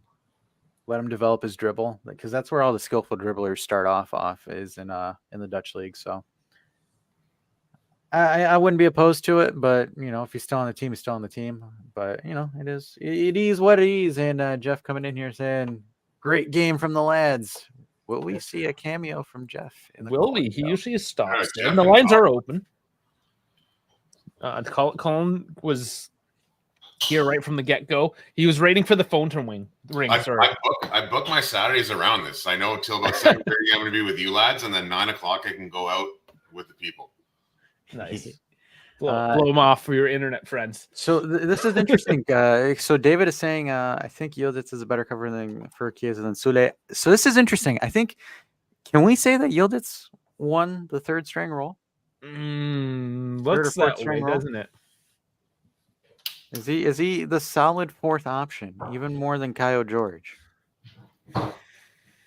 Kyle's interesting. I did too, not expect him to come in at all. No, Well- that was actually my favorite part of like Allegri's change is that I think in times past we would have seen Yildiz come up in a match in week 25 to 30. For 30 seconds. For 30 seconds, exactly. The fact that he came on was at the 80 or 82nd minute, whatever it was, and was given the last 15 minutes. I think that says a lot. I think that says a lot. Yeah, I thought that was interesting because, like, when I was looking at it, I had to double check. I'm like, no, that's not 15. Holy shit, it is 15. Yeah. So, and the thing is he looked comfortable out there. Like, I thought Yildiz was comfortable out there. I mean, he took guys on. He was tried okay. to He open didn't up have a whole space. lot of time, I think, to really feel it No. out. And the team was dropping back at that point as well. So I don't think we really got to see what we want to see at this point. It's going to take a but bit. I still think he took the bull by the horns, though. Yeah, I mean, he was running, marking his man, still trying to put a press on, which, I mean, as a fresh striker, you want him to do that, right? Put that little extra pressure on with the fresh legs. But yeah, I mean, it was a good appearance. We didn't even expect him to show up. Yeah. And the fact that day one he's there, Yeah, just like doing a job, just getting used to things. I'm just here to get paid. Ball into his own net. I don't think he really could have done anything really wrong. Yeah. So like nothing crazy, but we didn't expect him to even show up. So here he is. Yildiz is here. Vlad coming in saying, have y'all noticed Allegri and his staff is not making Chiesa into a Del Piero type of number 10? He's more so playing like an overloading winger. It's just that interchangeability with Cambiaso and Sandro, and I think Allegri struck gold on that one. And the fact that Chiesa is a winger more naturally, right? Like he's there because Del Piero and Chiesa aren't the same people, right? So that is the difference in itself. I think because of who they are, that's why they are different. Yeah, Chiesa is definitely he's changing with whatever the attack is on one flank, he's floating to the opposite flank. You can see that every time. Yep, really good reads by him as well. And David saying, I think he is the option for Chiesa because he is good passing and dribbling. And if it's Keane as a cover for Dusan, then Milik. Yeah. Milik would play garbage. For me, he was the worst fucking player on the field today. Yeah, he did not have a good game. By far. He was the weakest. Just not in there. We didn't pay much. I mean, at this point, it's looking kind of silly that we bought him because of the fact that we have Kyle George and Yildiz all of a sudden showing up for things. Yeah. Anthony Gucci coming in saying if Keane stays, he is the natural sub for Chiesa, Milik for Vlahovic. I just hope that Weah isn't hurt because having McKennie playing that role all season would be a suffer. Yeah, but I don't think it's that bad. Yeah, I don't think it's that bad. Vlad saying we can afford to do the precautionary stuff, right? Yeah. Vlad saying I'm kind of mad that Kyle George hasn't been promoted to the first team yet, along with Yildiz and Hoyson. Technically, he has a number. It's 26. Well, let's look at that before we get Specsavers in here real quick. So because they took players out from the next gen, they're now missing those positions, and because Kyle has not had any consistent time at all in 2 years. He needs to play more at the level of the next gen to get that match fitness going, where the other guys have been playing consistent are more ready to get in there. Yeah, ironically, that's where he injured his knee was the next gen. But going from that injury to playing against full-grown men would just it would be perilous, I think. Oh, I think so too. Welcome live from Specsavers HQ. We have KF Squad. Yes, lads. How's it going? Good. Yourself? I'm fantastic, as the great predictor. Thank you. I was the first one to predict 3-0. I know Bones was the same, but, I predicted it first. Yes. That must be said. Yeah. I have my follower Bones who did say, oh, you know what? That sounds like a shout, and yeah, but that was all me. It was all KF. Yeah, absolutely. We'll get you something for sure. We'll get you a notebook with a Specsavers logo on it. I've already got that, You need to think a bit more original. If you think of pen as well, I've got that as well. So, we need something. Maybe a hat. Get me a Specsavers hat. That would be something. We don't have hats yet. Convince Farhead to buy a Juve jersey and put Specsavers on the back of it.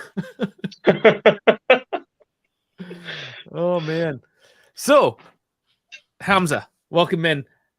What are your thoughts on this match? Wow, what a game.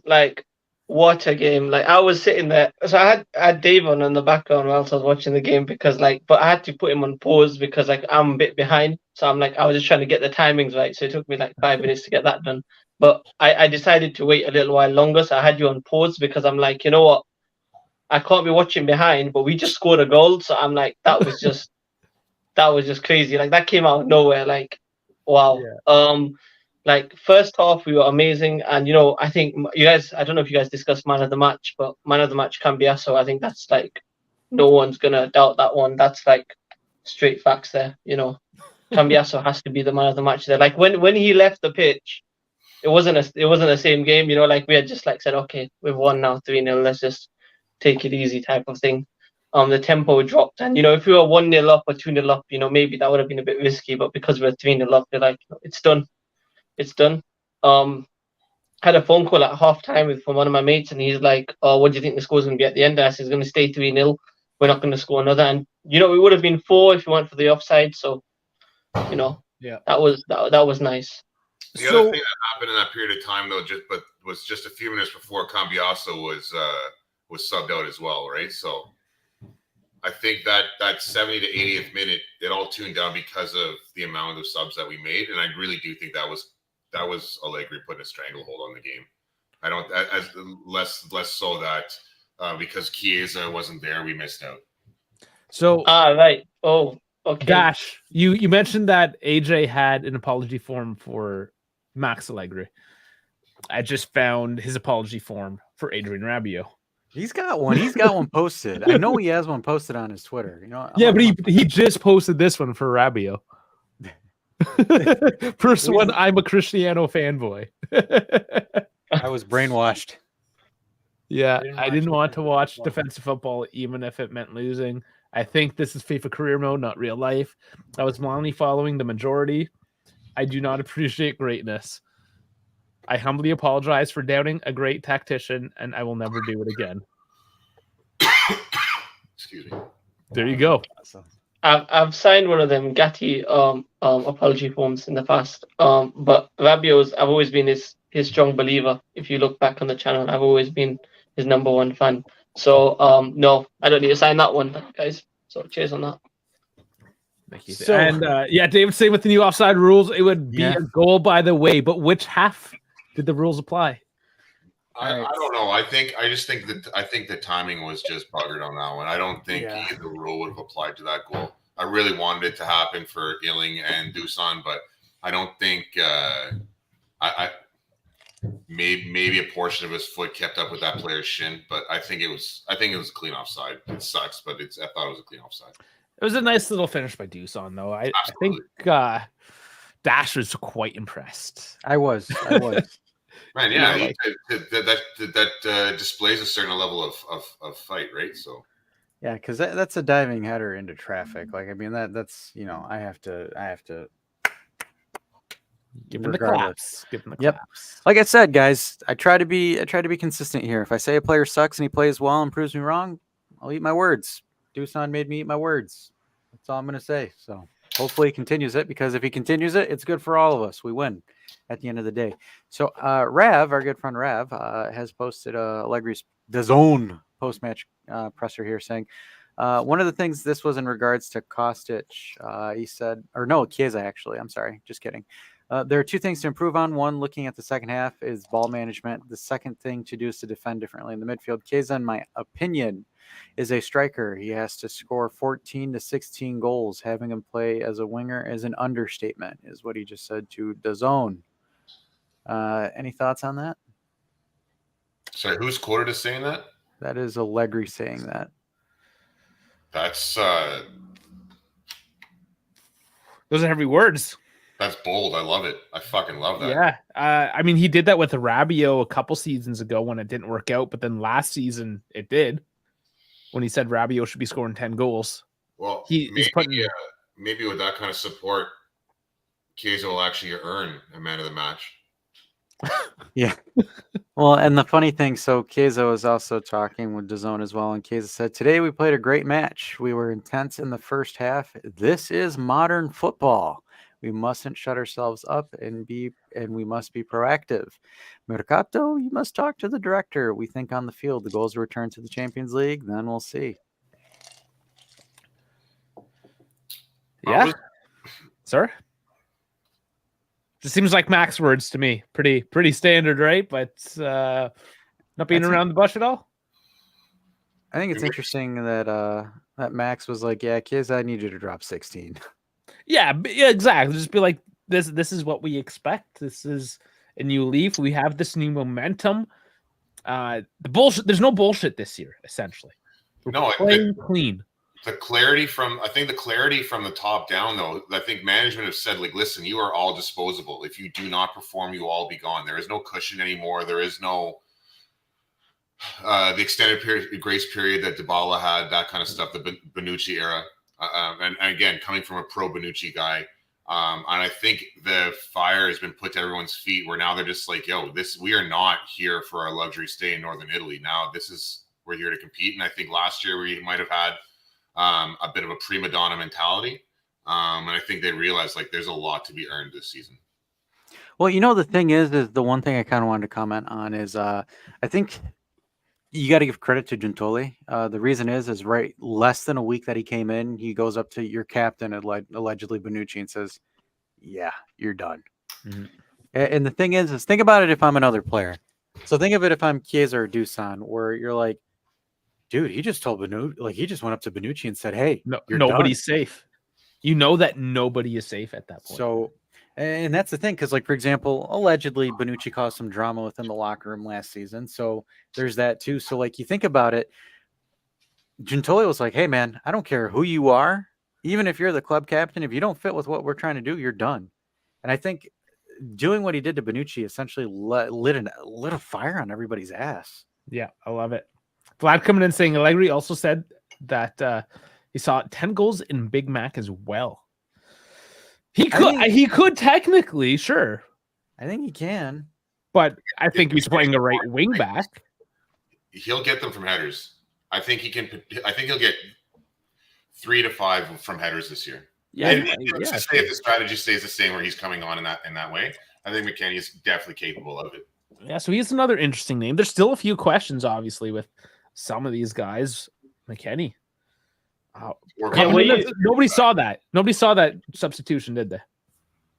Yeah, I was gonna say, were you guys like surprised of like making 2 subs when you're winning 3-0 at halftime? Like that was a bit like, I think Weah was a bit tired, to be honest. I think that's maybe why. No, he got stepped on. He got stepped on really badly, so they wanted to protect him. Yeah.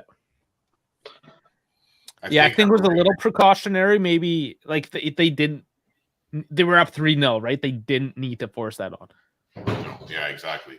I think Allegri realized that the match was almost in hand, and that he can afford to see what he could use in his toolkit. So I think just the statement that he said and the substitutions, I think will be a lot more adventurous this year. And win or lose, if we're going to be playing that style, I can't be upset. I feel like this season may not be an instant glory, but if he's taking that type of route, I can't help but support it. I'm happy that he's giving the youth the opportunity. I'm happy that he's vertically using the lanes now. I'm happy, boys. In general, I'm just happy. Beauty. We've got squad depth this season. You know, that's something that's big here. Because we're only playing 2 competitions if you think about it. So. So yeah, I think it was a bit like it was a nice thing to see that, you know, we can put 2 players on when we didn't really need to, and we're winning the game at halftime. And it's like, yeah, there's still quality players. Okay, McKennie, you know, everyone has their reserves about McKennie because this guy, he's good at throw-ins and headers, but more. There you go. Jeff's there at the car. He's got his jersey on. Good old Florida behavior. This pure delinquent behavior right there. Oh man, what's going on? Oh man. If he gets in an accident, disconnect him right I away. can't hear you guys. He's like, I can't hear you. La la la la. Man, this guy's a shit show. Love it. Yeah, I can't hear you guys at all. You probably got some Bluetooth thing going on right now. Okay, he'll come back. He'll sort his life out. So Allegri was asked about Kostic, and he said, "Why didn't I play Kostic? I also have Illing there too, and they are both in the same role. Had Fede come off earlier, I would have probably put Philip on first, but with him still on the field, I preferred Samuel. Again, I told you guys, I think Kostic and Chiesa essentially kind of step on each other's feet. So they take the same space. Yeah. For that saying, what is Ryan Gosling doing there? Are you referencing Jeff? Is Jeff supposed to be Ryan Gosling? Yeah. Fad. So I kind of wanted to pull this up and have you guys. Here's a tweet from Julian Giannotti from Bianconeri Zone. He says, "Udinese 0, Juve 3. Udinese is a relegation candidate. Juve was dynamic in the first half and efficient in front of goals. Second half was abysmal. Speed of play needs to be faster the whole game, but at least there's player movement off the ball." Thoughts on that tweet? Fuck that guy. Fuck that guy. I think you can't expect that type of tempo for 90 minutes to start the season. That's something you got to build into. The players only really came back. They came back July 10th. Then we went through the States.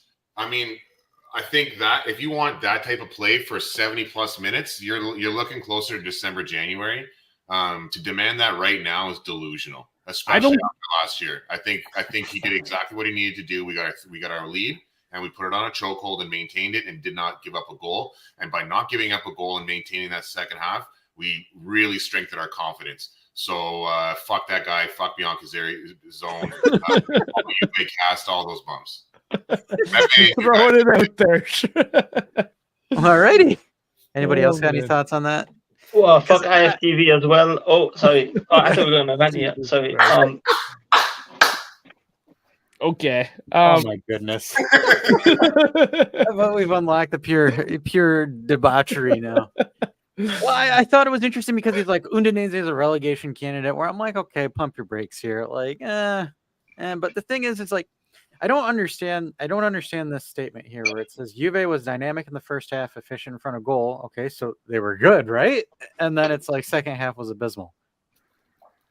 I don't understand that. You go up 3-0 in the first half. What the hell do you guys want? 6-0?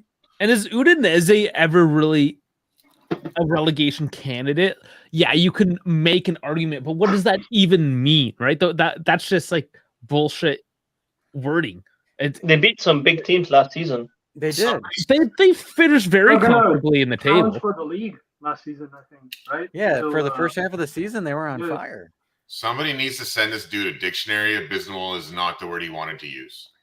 No, I mean, there's levels of education in this world, and not all of us have the privilege to be given the greatest here in Because Canada. you have to We pay have a for it in very the US, and that because you have to pay for it in the US, and in England Well, it's free.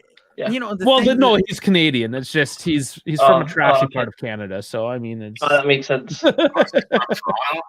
Hamilton. I just like that. It's just like the thing is, it's like I don't understand. Like it was a great win, great way to start up the season, but it's like, oh, Juve played abysmal in the second half. Like I don't understand. Like the thing is like, is there a different team that goes up 3-0 at halftime and is like, fuck it, let's go for 8? Like I've never seen a team sit there and do Bayern that. Munich. Yeah, Okay. Yeah, that could be a German thing. I think we need to focus on what Vlad said. We got to remember Monza. We had a lot of problems not having the right tempo for these matches. You know, there's a lot of things that happened off the field for this match that need to be taken into account. Vlad's bang on. yeah. Well, it's Serie A. I think all the relegation sides are tough. Lecce beat Lazio 2-1. Salernitana tied Roma after Roma being up 2-0. So it's like how. It's just for me, it's pure ignorance when you're sitting there and you're like, well, it's a relegation candidate. Dude, all the relegation candidates that Dave and I thought, we thought Lecce would be in there and Salernitana were there, practically upset.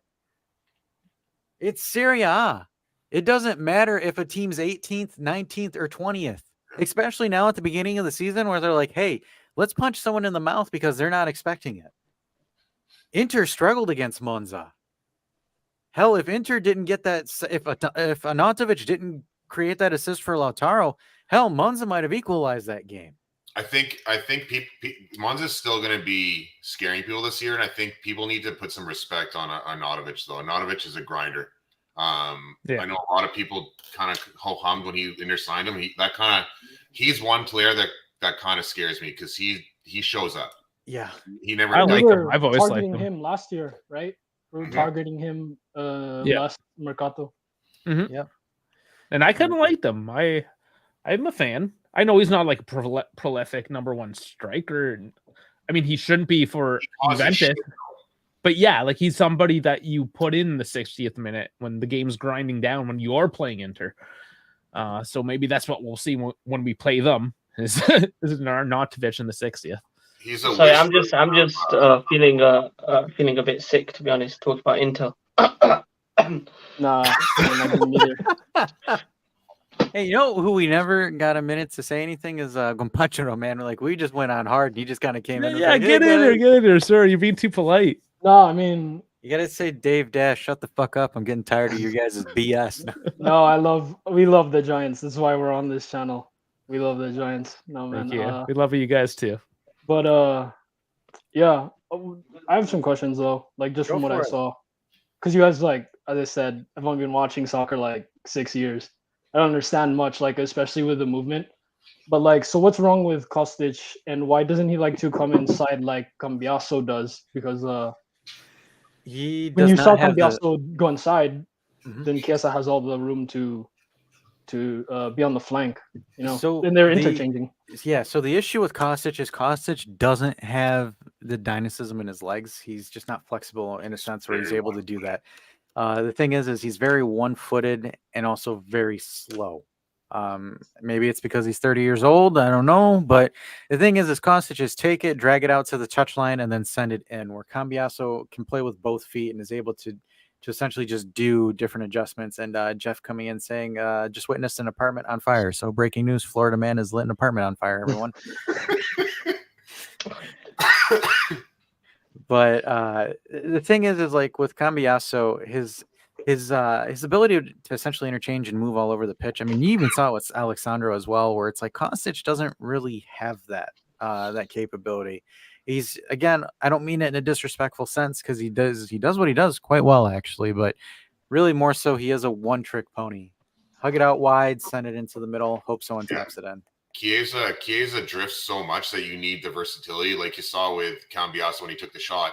He cut inside, and Chiesa was on the left-hand side. So, and I agree with Vlad. I don't know why I keep calling him slow. I don't think he's slow. I mean slow on the ball. Like, for example, when he has the ball, he's not, like, for example, the one thing for me where I'm considering it quickly is, like, for example, if I'm Timmy Weah and I have the ball and I have just area behind the defender, I'm flicking the ball into that open space and I'm chasing the ball down. I don't see Kostic do that per se. Like, I mean, he might have burners as far as like without the ball, but like a lot of times where I see him with the ball, it's just like, for example, it's not an explosive stride, an explosive first stride, like, for example, you would see with Chiesa, where Chiesa is able to take the ball and your feet are still stuck while Chiesa is moving around you. I haven't seen that with Kostic. I could be wrong, but that's more so what I'm going with there. I was seeing the explosion of Kostic last year, like, and we really needed him last year to generate the passing from the flanks, I think. But like now, if someone would like to buy him for 20 or more, I think it's a good idea to sell him. 2 weeks ago, I wanted to keep him at all costs, but now it's like I saw Sam, who's good and should have the minutes of Kostic, and I saw Cambiaso great on the left. So, and we have Lord DeCilio who will come back on the left. So I think you can sell Kostic for. I think we'll only get 7 or 8 million though for him. Oh yeah, because maybe he's over 30. So he's actually 30 on the dot. Yeah, so I just that's double checked it. He's currently valued at 22 million transfer market. We're not getting I think, I would be very lucky to hit 20. I think closer to 15. Yeah, but like, who would like to buy him? Is there any rumblings or rumors about that? Because I think it'd be great if we can sell him to make room and have money. Mr. Elitok was kind enough to let us know that apparently Wolfsburg is looking into him, and I think I read about Aston Villa as well. Yeah, there's been some sniffs. It really has only been a week or so that he's. Oh, sorry. Okay, so, he's just kind of like being known to come onto the market just recently, right? So, he's going to be one of these later market moves, I feel. The only thing that's good about later market is I find a lot of the sales your last week will say panic buying, overpriced. So maybe we'll be able to juice somebody, but I don't think we're juicing Wolfsburg. We're not juicing a German team. Might juice Villa, but that's about it. Yeah, we'll see. Like I said, 10 days left. Are we talking about Kostic right now? Yes, sir. Still, yeah, okay. So no, I don't think we should sell him.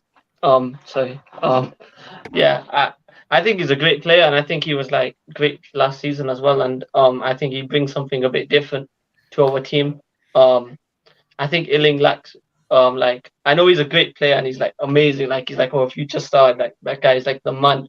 But it's like I think that Kostic is just more like responsible. Like like he's got that experience, and you see last season, beginning half of the season, this guy was like top player for us. So yeah, man, I think we keep him one more season, and if he agrees to be a rotational, that's fantastic. I'd keep Kostic any day because he's got that creativity. Like them crosses, lethal. Even though it's the same type, very lethal. So let's turn it around on you then. So if you want to keep him and to use his crosses, who are we crossing to? What aerial contenders are going to be going for those headers? Because that's not Chiesa, it's not Vlahovic. McKennie, I think McKennie will get on a few of them. But he does a lot of these low-driven crosses as well. It's not just in the air. Like if you saw it last season, he did like maybe 4 or 5 low-driven crosses. I think that's more often he does that than he brings the height in, to be honest. So what's the percentage of 4 or 5 low crosses when you're taking 2,000? I know what you mean. But it's just if you think about it, look, if you go back last year, think about the first half of the season, I know we weren't playing great, but Kostic was the only bright light. So at the beginning, and then he tapered. No, but in like for example in the Serie A last season, I think the top assist was Kvaratskhelia from Napoli, but the second was Kostic. You know when we needed Kostic? We needed Kostic when we had the Warrior here. When Mandzukic was still around, we needed a Kostic. That's when we needed him. Now That could have worked. Even with Ronaldo. Absolutely. Now what we have is a scenario where we've got a lot of youth players and we're changing systems. And Kostic, 1 foot in, 1 foot out on fitting this system. So we can keep him and then take minutes away from Cambiasso, take minutes away from Illing, or we can turn it around for a little profit. I think because of I completely agree with you. Last year he was one of the very few shining lights at the beginning of the season, but I just feel because of the direction we've taken, I don't feel like we can afford to give him that lack of a better term, that loyalty. Yeah, and it's like he was great, but then we would see it's awkward. Yeah, it's awkward when Chiesa is on the left and Kostic is also on the left. Like I just couldn't understand last year why they're bumping into each other or they're interrupting each other's flow. But now we saw today Cambiasso the left wing back has to sometimes alternate with Chiesa, move inwards. Sometimes Chiesa goes in, sometimes just like on the first and second and the third goal. Yeah, I think it's a case of opposites attract, right? So we don't have we have one player that likes to drift left quite often, and then you have Cambiasso who's capable of drifting to the inside. Whereas Kostic, as Dash said last time, I made a comment about maybe Kostic taking on a Robin role, and then Dash said the only way that happens is if he goes to the right side because he's got sweet fuck all for a right foot. He's not that versatile to do it, so we can't. To keep him would mean to be taking minutes away. I mean, the only reason we keep him is if we don't see De Sciglio coming back. Yeah, and I think you have to develop as a fifth guy. Yeah, and you have to develop Sam, or else he's going to go to the Premier League next summer. Even if does, we can't sell him as is. He needs to be better than he was last year, or we're going to take a loss on him. So we play him. He will develop. I have faith in him. I think if let's say like they decide not to keep him, I think we can get a good 30 million just because he's English and English teams overpay. Definitely. Well, so I gotta run because my battery's gonna die. I want 3%. So catch you guys in a bit, man. Sorry. Are you coming back? Or are you out of here? I'll see if it charges fast. But yeah, I don't normally use my stuff when it's charging, and I'm on my tablet. So what I'll do is I'll let you know. You got to get the Specsavers charger, fast charger. You know what? We'll see. We'll see how long you guys are live for, and maybe like half an hour. I'll see if you guys are still on, and I'll jump on. Alrighty, sounds good. All right, so go ahead. Cheers, man. All right, Hamza. Yeah, I'm gonna have to punch out too because I have to. I was just gonna ask you guys this question, but you guys are bowing out. Unbelievable. So before we go, because this is in terms of your guys' conversation. So David says we got to choose between Kostic and Illing. The question is do we count on a known commodity that has a good base level or an explosive young guy with high potential that has highs and lows? Compatro, take lead because you got to go soon. Oh, thank you. So I would say just you have to get rid of Filip Kostic and keep Sam Illing Jr. because of the awkwardness between Chiesa and Kostic. They keep bumping into each other, interrupting the flow of each other's game. So that's not great, especially because we want Chiesa to be our man, the club, future club legend, and to score many goals for us. So we want him to have more offensive room, I guess, than get rid of Kostic. And now on to Colin. Definitely Illing. Kostic is at he's plateaued. As you said, the potential's there for Illing. My big thing with Illing is he's so young and he's already he's not selfish. He'll track back. He'll do the shitty, dirty work to get the ball moving. We saw it last year at the end of the season. So I would take the highs and the lows and bet on the potential as opposed to Kostic, especially if we have a few teams that are nibbling now. Yeah. The one thing The one thing I'm thinking is if I had to choose, because like for example, the thing is Kostic, yes, is a known commodity, but like for example, he's essentially the second option right now to Cambiaso. So for me, Cambiaso is your solid guy that he has to be good. You can take a risk on Illing because you have the room to sit there and be like, okay, let me take the gamble, let me take the shot. Yeah, like for example, resale value right now for Kostic is higher than, or Illing is higher than Kostic. I get that. But like, here's the thing. If you have Illing develop as a really good number 2, or that he could develop and become a 1B, goes from a number 2 to a 1B. If you can't decide whether or not you're going to key, like who's going to start between Kostic or Illing or Cambiaso, then you could essentially flip Illing for a higher capital gains to the Premier League after. Because like right now, the thing is you take a chance on Illing, you ship out Kostic, and you take a chance on Illing and let Illing develop. Because Illing has the ability to become a 1B if he actually continues on his trajectory, where it's like, again, you have a commonality with Kostic, but I think Cambiaso provides you with that commonality that you want. So what's the point of having Kostic if he's just going to ride the bench? I think you also risk alienating Chiesa a little bit offensively. Yeah. Yeah, Vlad wants to know, but why did we give 11 to Kostic? It's more so the players taking it. If there's a free number, they're going to take it. So like Cuadrado out of the door, Kostic's like, give me that number. I mean, it's...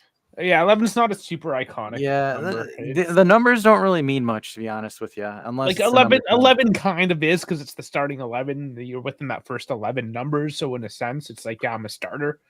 If you go by those rules, but they don't really mean anything. Yeah, and we have interesting numbers at Juve too, like the 21, which is not a traditional number, but it's it's a special place of Juventini.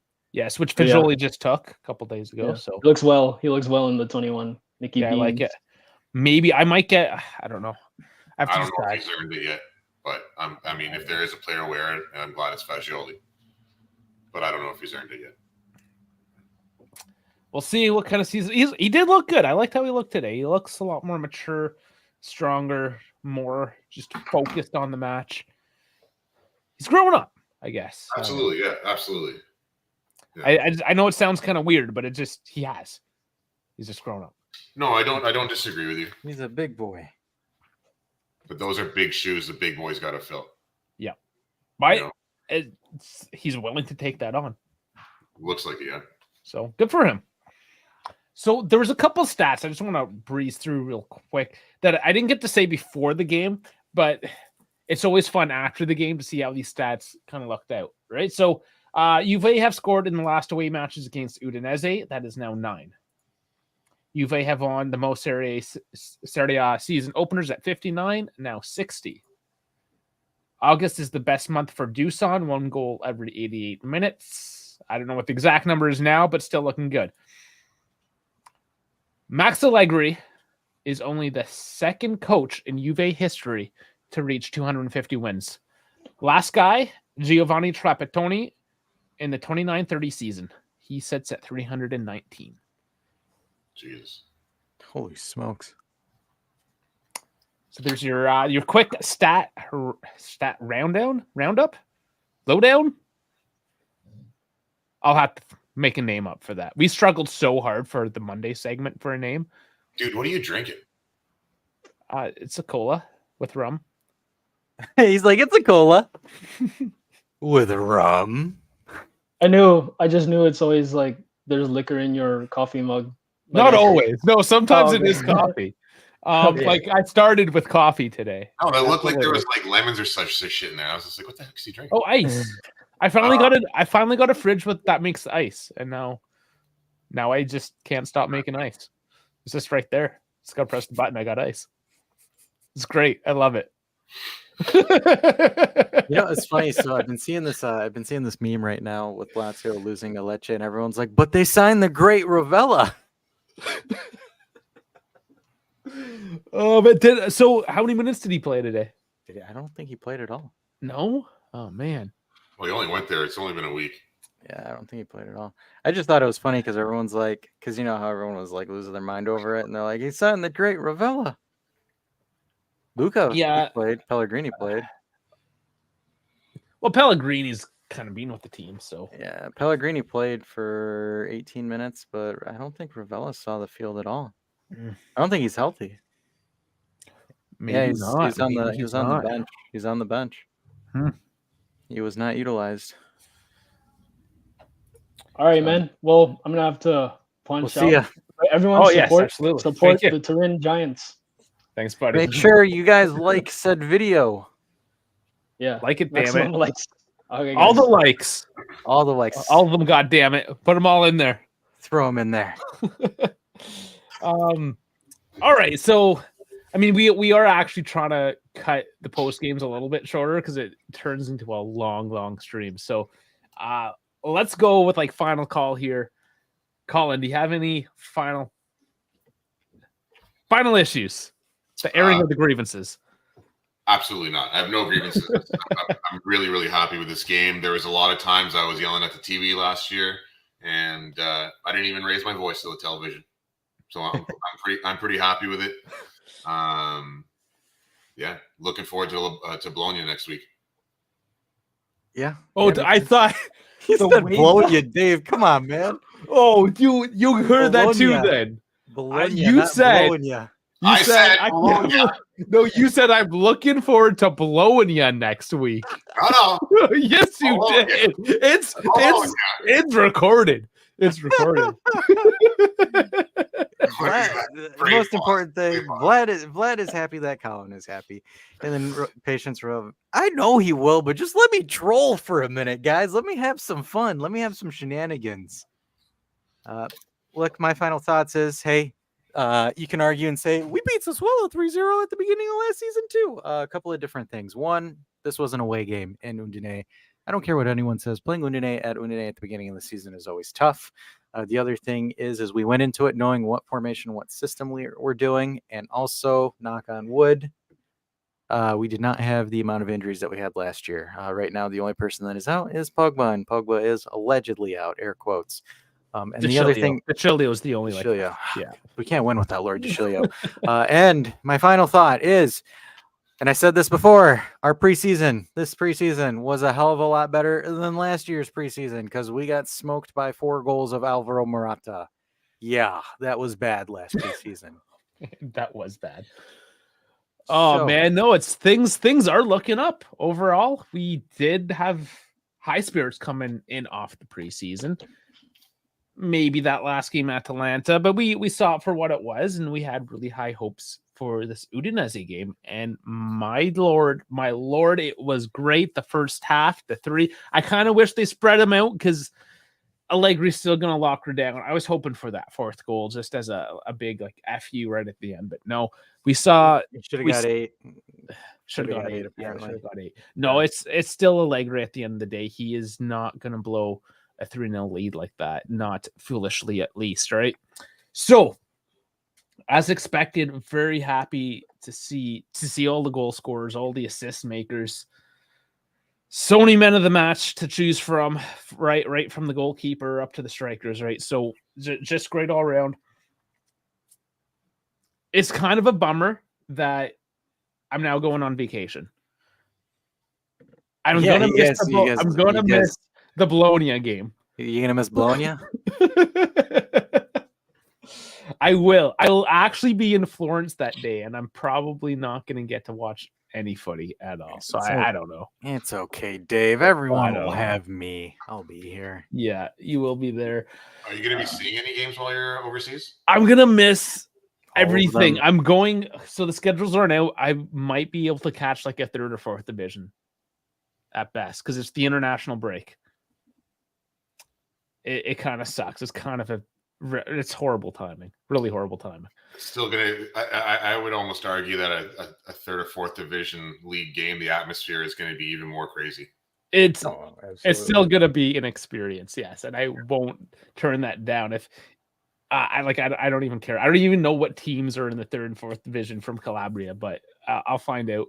Sam Adamo, actually, I messaged him. He gave me like a whole list. He's like, yeah, check all these teams out because he's following like Catanzaro this year. And so Tino, it's funny.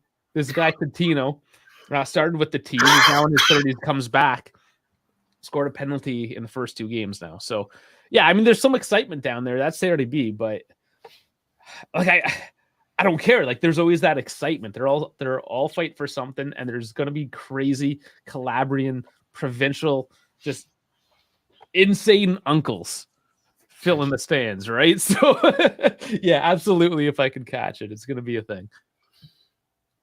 We're still going to win the Scudetto, one game at a time, but guaranteed first place. Yes. 37 more to go. I know. We've gone undefeated before. Oh, don't, man. People are gonna yell at you for saying things like that. I mean, hey, at least I'm not making a blasphemy take like Julian did. That was stupid. if Okay, anything. come on. We're thought we moved on from that. I'm sorry. There's a chance to dunk. I'm dunking. Yes. Dave being official Instagram influencer. I was there. You know what? I actually screwed up, and they cut out my screw up, which is nice. I did have my squinty eye though, because the sun. It was in the winter, and it's like that sun just over the horizon, just like right in your face. You get that just in the afternoon when you live further north. That sun is just always in your eyes. It's super annoying. It was interesting because they cut Bepe's scene too. Like, because Bepe started with like the Uniti talk, but like they cut out like maybe to like the last 5 minutes where Bepe's like, "I love this shirt." So Yeah, they did a lot of editing. Oh, for sure. Obviously, they did a lot of editing, but I thought it was good because basically what I said at the end, I didn't say Unity, I said Unita, and Unita is like a workers' union. Oh, that would have been ironic if that went through. Oh man, you could see all the people at the Fiat plant losing their fucking mind. So it's similar but different. Oh man, I could just imagine the Fiat plants over there in Torino. They'd be like, "Here's this Dave guy." Yeah. Start a riot on the production lines. Oh man. But yeah, that's that. Dash is gonna take care of you from now on out until after the international break. Have a safe trip. Thank you, and I'll try to touch base as best I can, I suppose, as I can in and out of Signal. When I am in Turin, when I'm gonna mess completely everything, I'm taking a nice wine tour, courtesy of Around Turin, the travel agency of Around Turin, Maurizio. Should hopefully be seeing that with Kevin next week. Ooh, given Dave and Kevin, video. We make a video with Dave and Kevin. Maybe we'll see. I'm not promising anything. Timelines are tight. Kevin got new microphones. Yeah, so, timelines are tight, but things there might be content. I'm bringing the camera, so yeah, I'll see you. Might not see you. I don't know. I'll catch you soon. Deal with Dash and Colin. I mean, you're gonna be sorry. EAFC, absolutely. EAFC, do that. I think that's all I got. That was an awesome stream. It did not feel the music. He cut me off. You're right.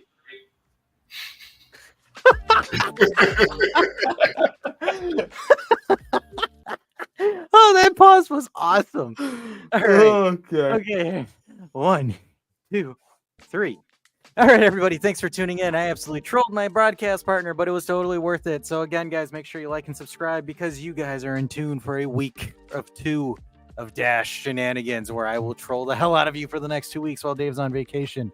But on another note, guys, we won. I would play my weird trombone music, but apparently someone deleted my soundbite for that. I'm not too heartbroken, but it is what it is. Dave, any final words? I don't recall deleting that. It's there. Love you guys. I'll see you in a few weeks. Until next time. Forza Juve. Fino alla fine.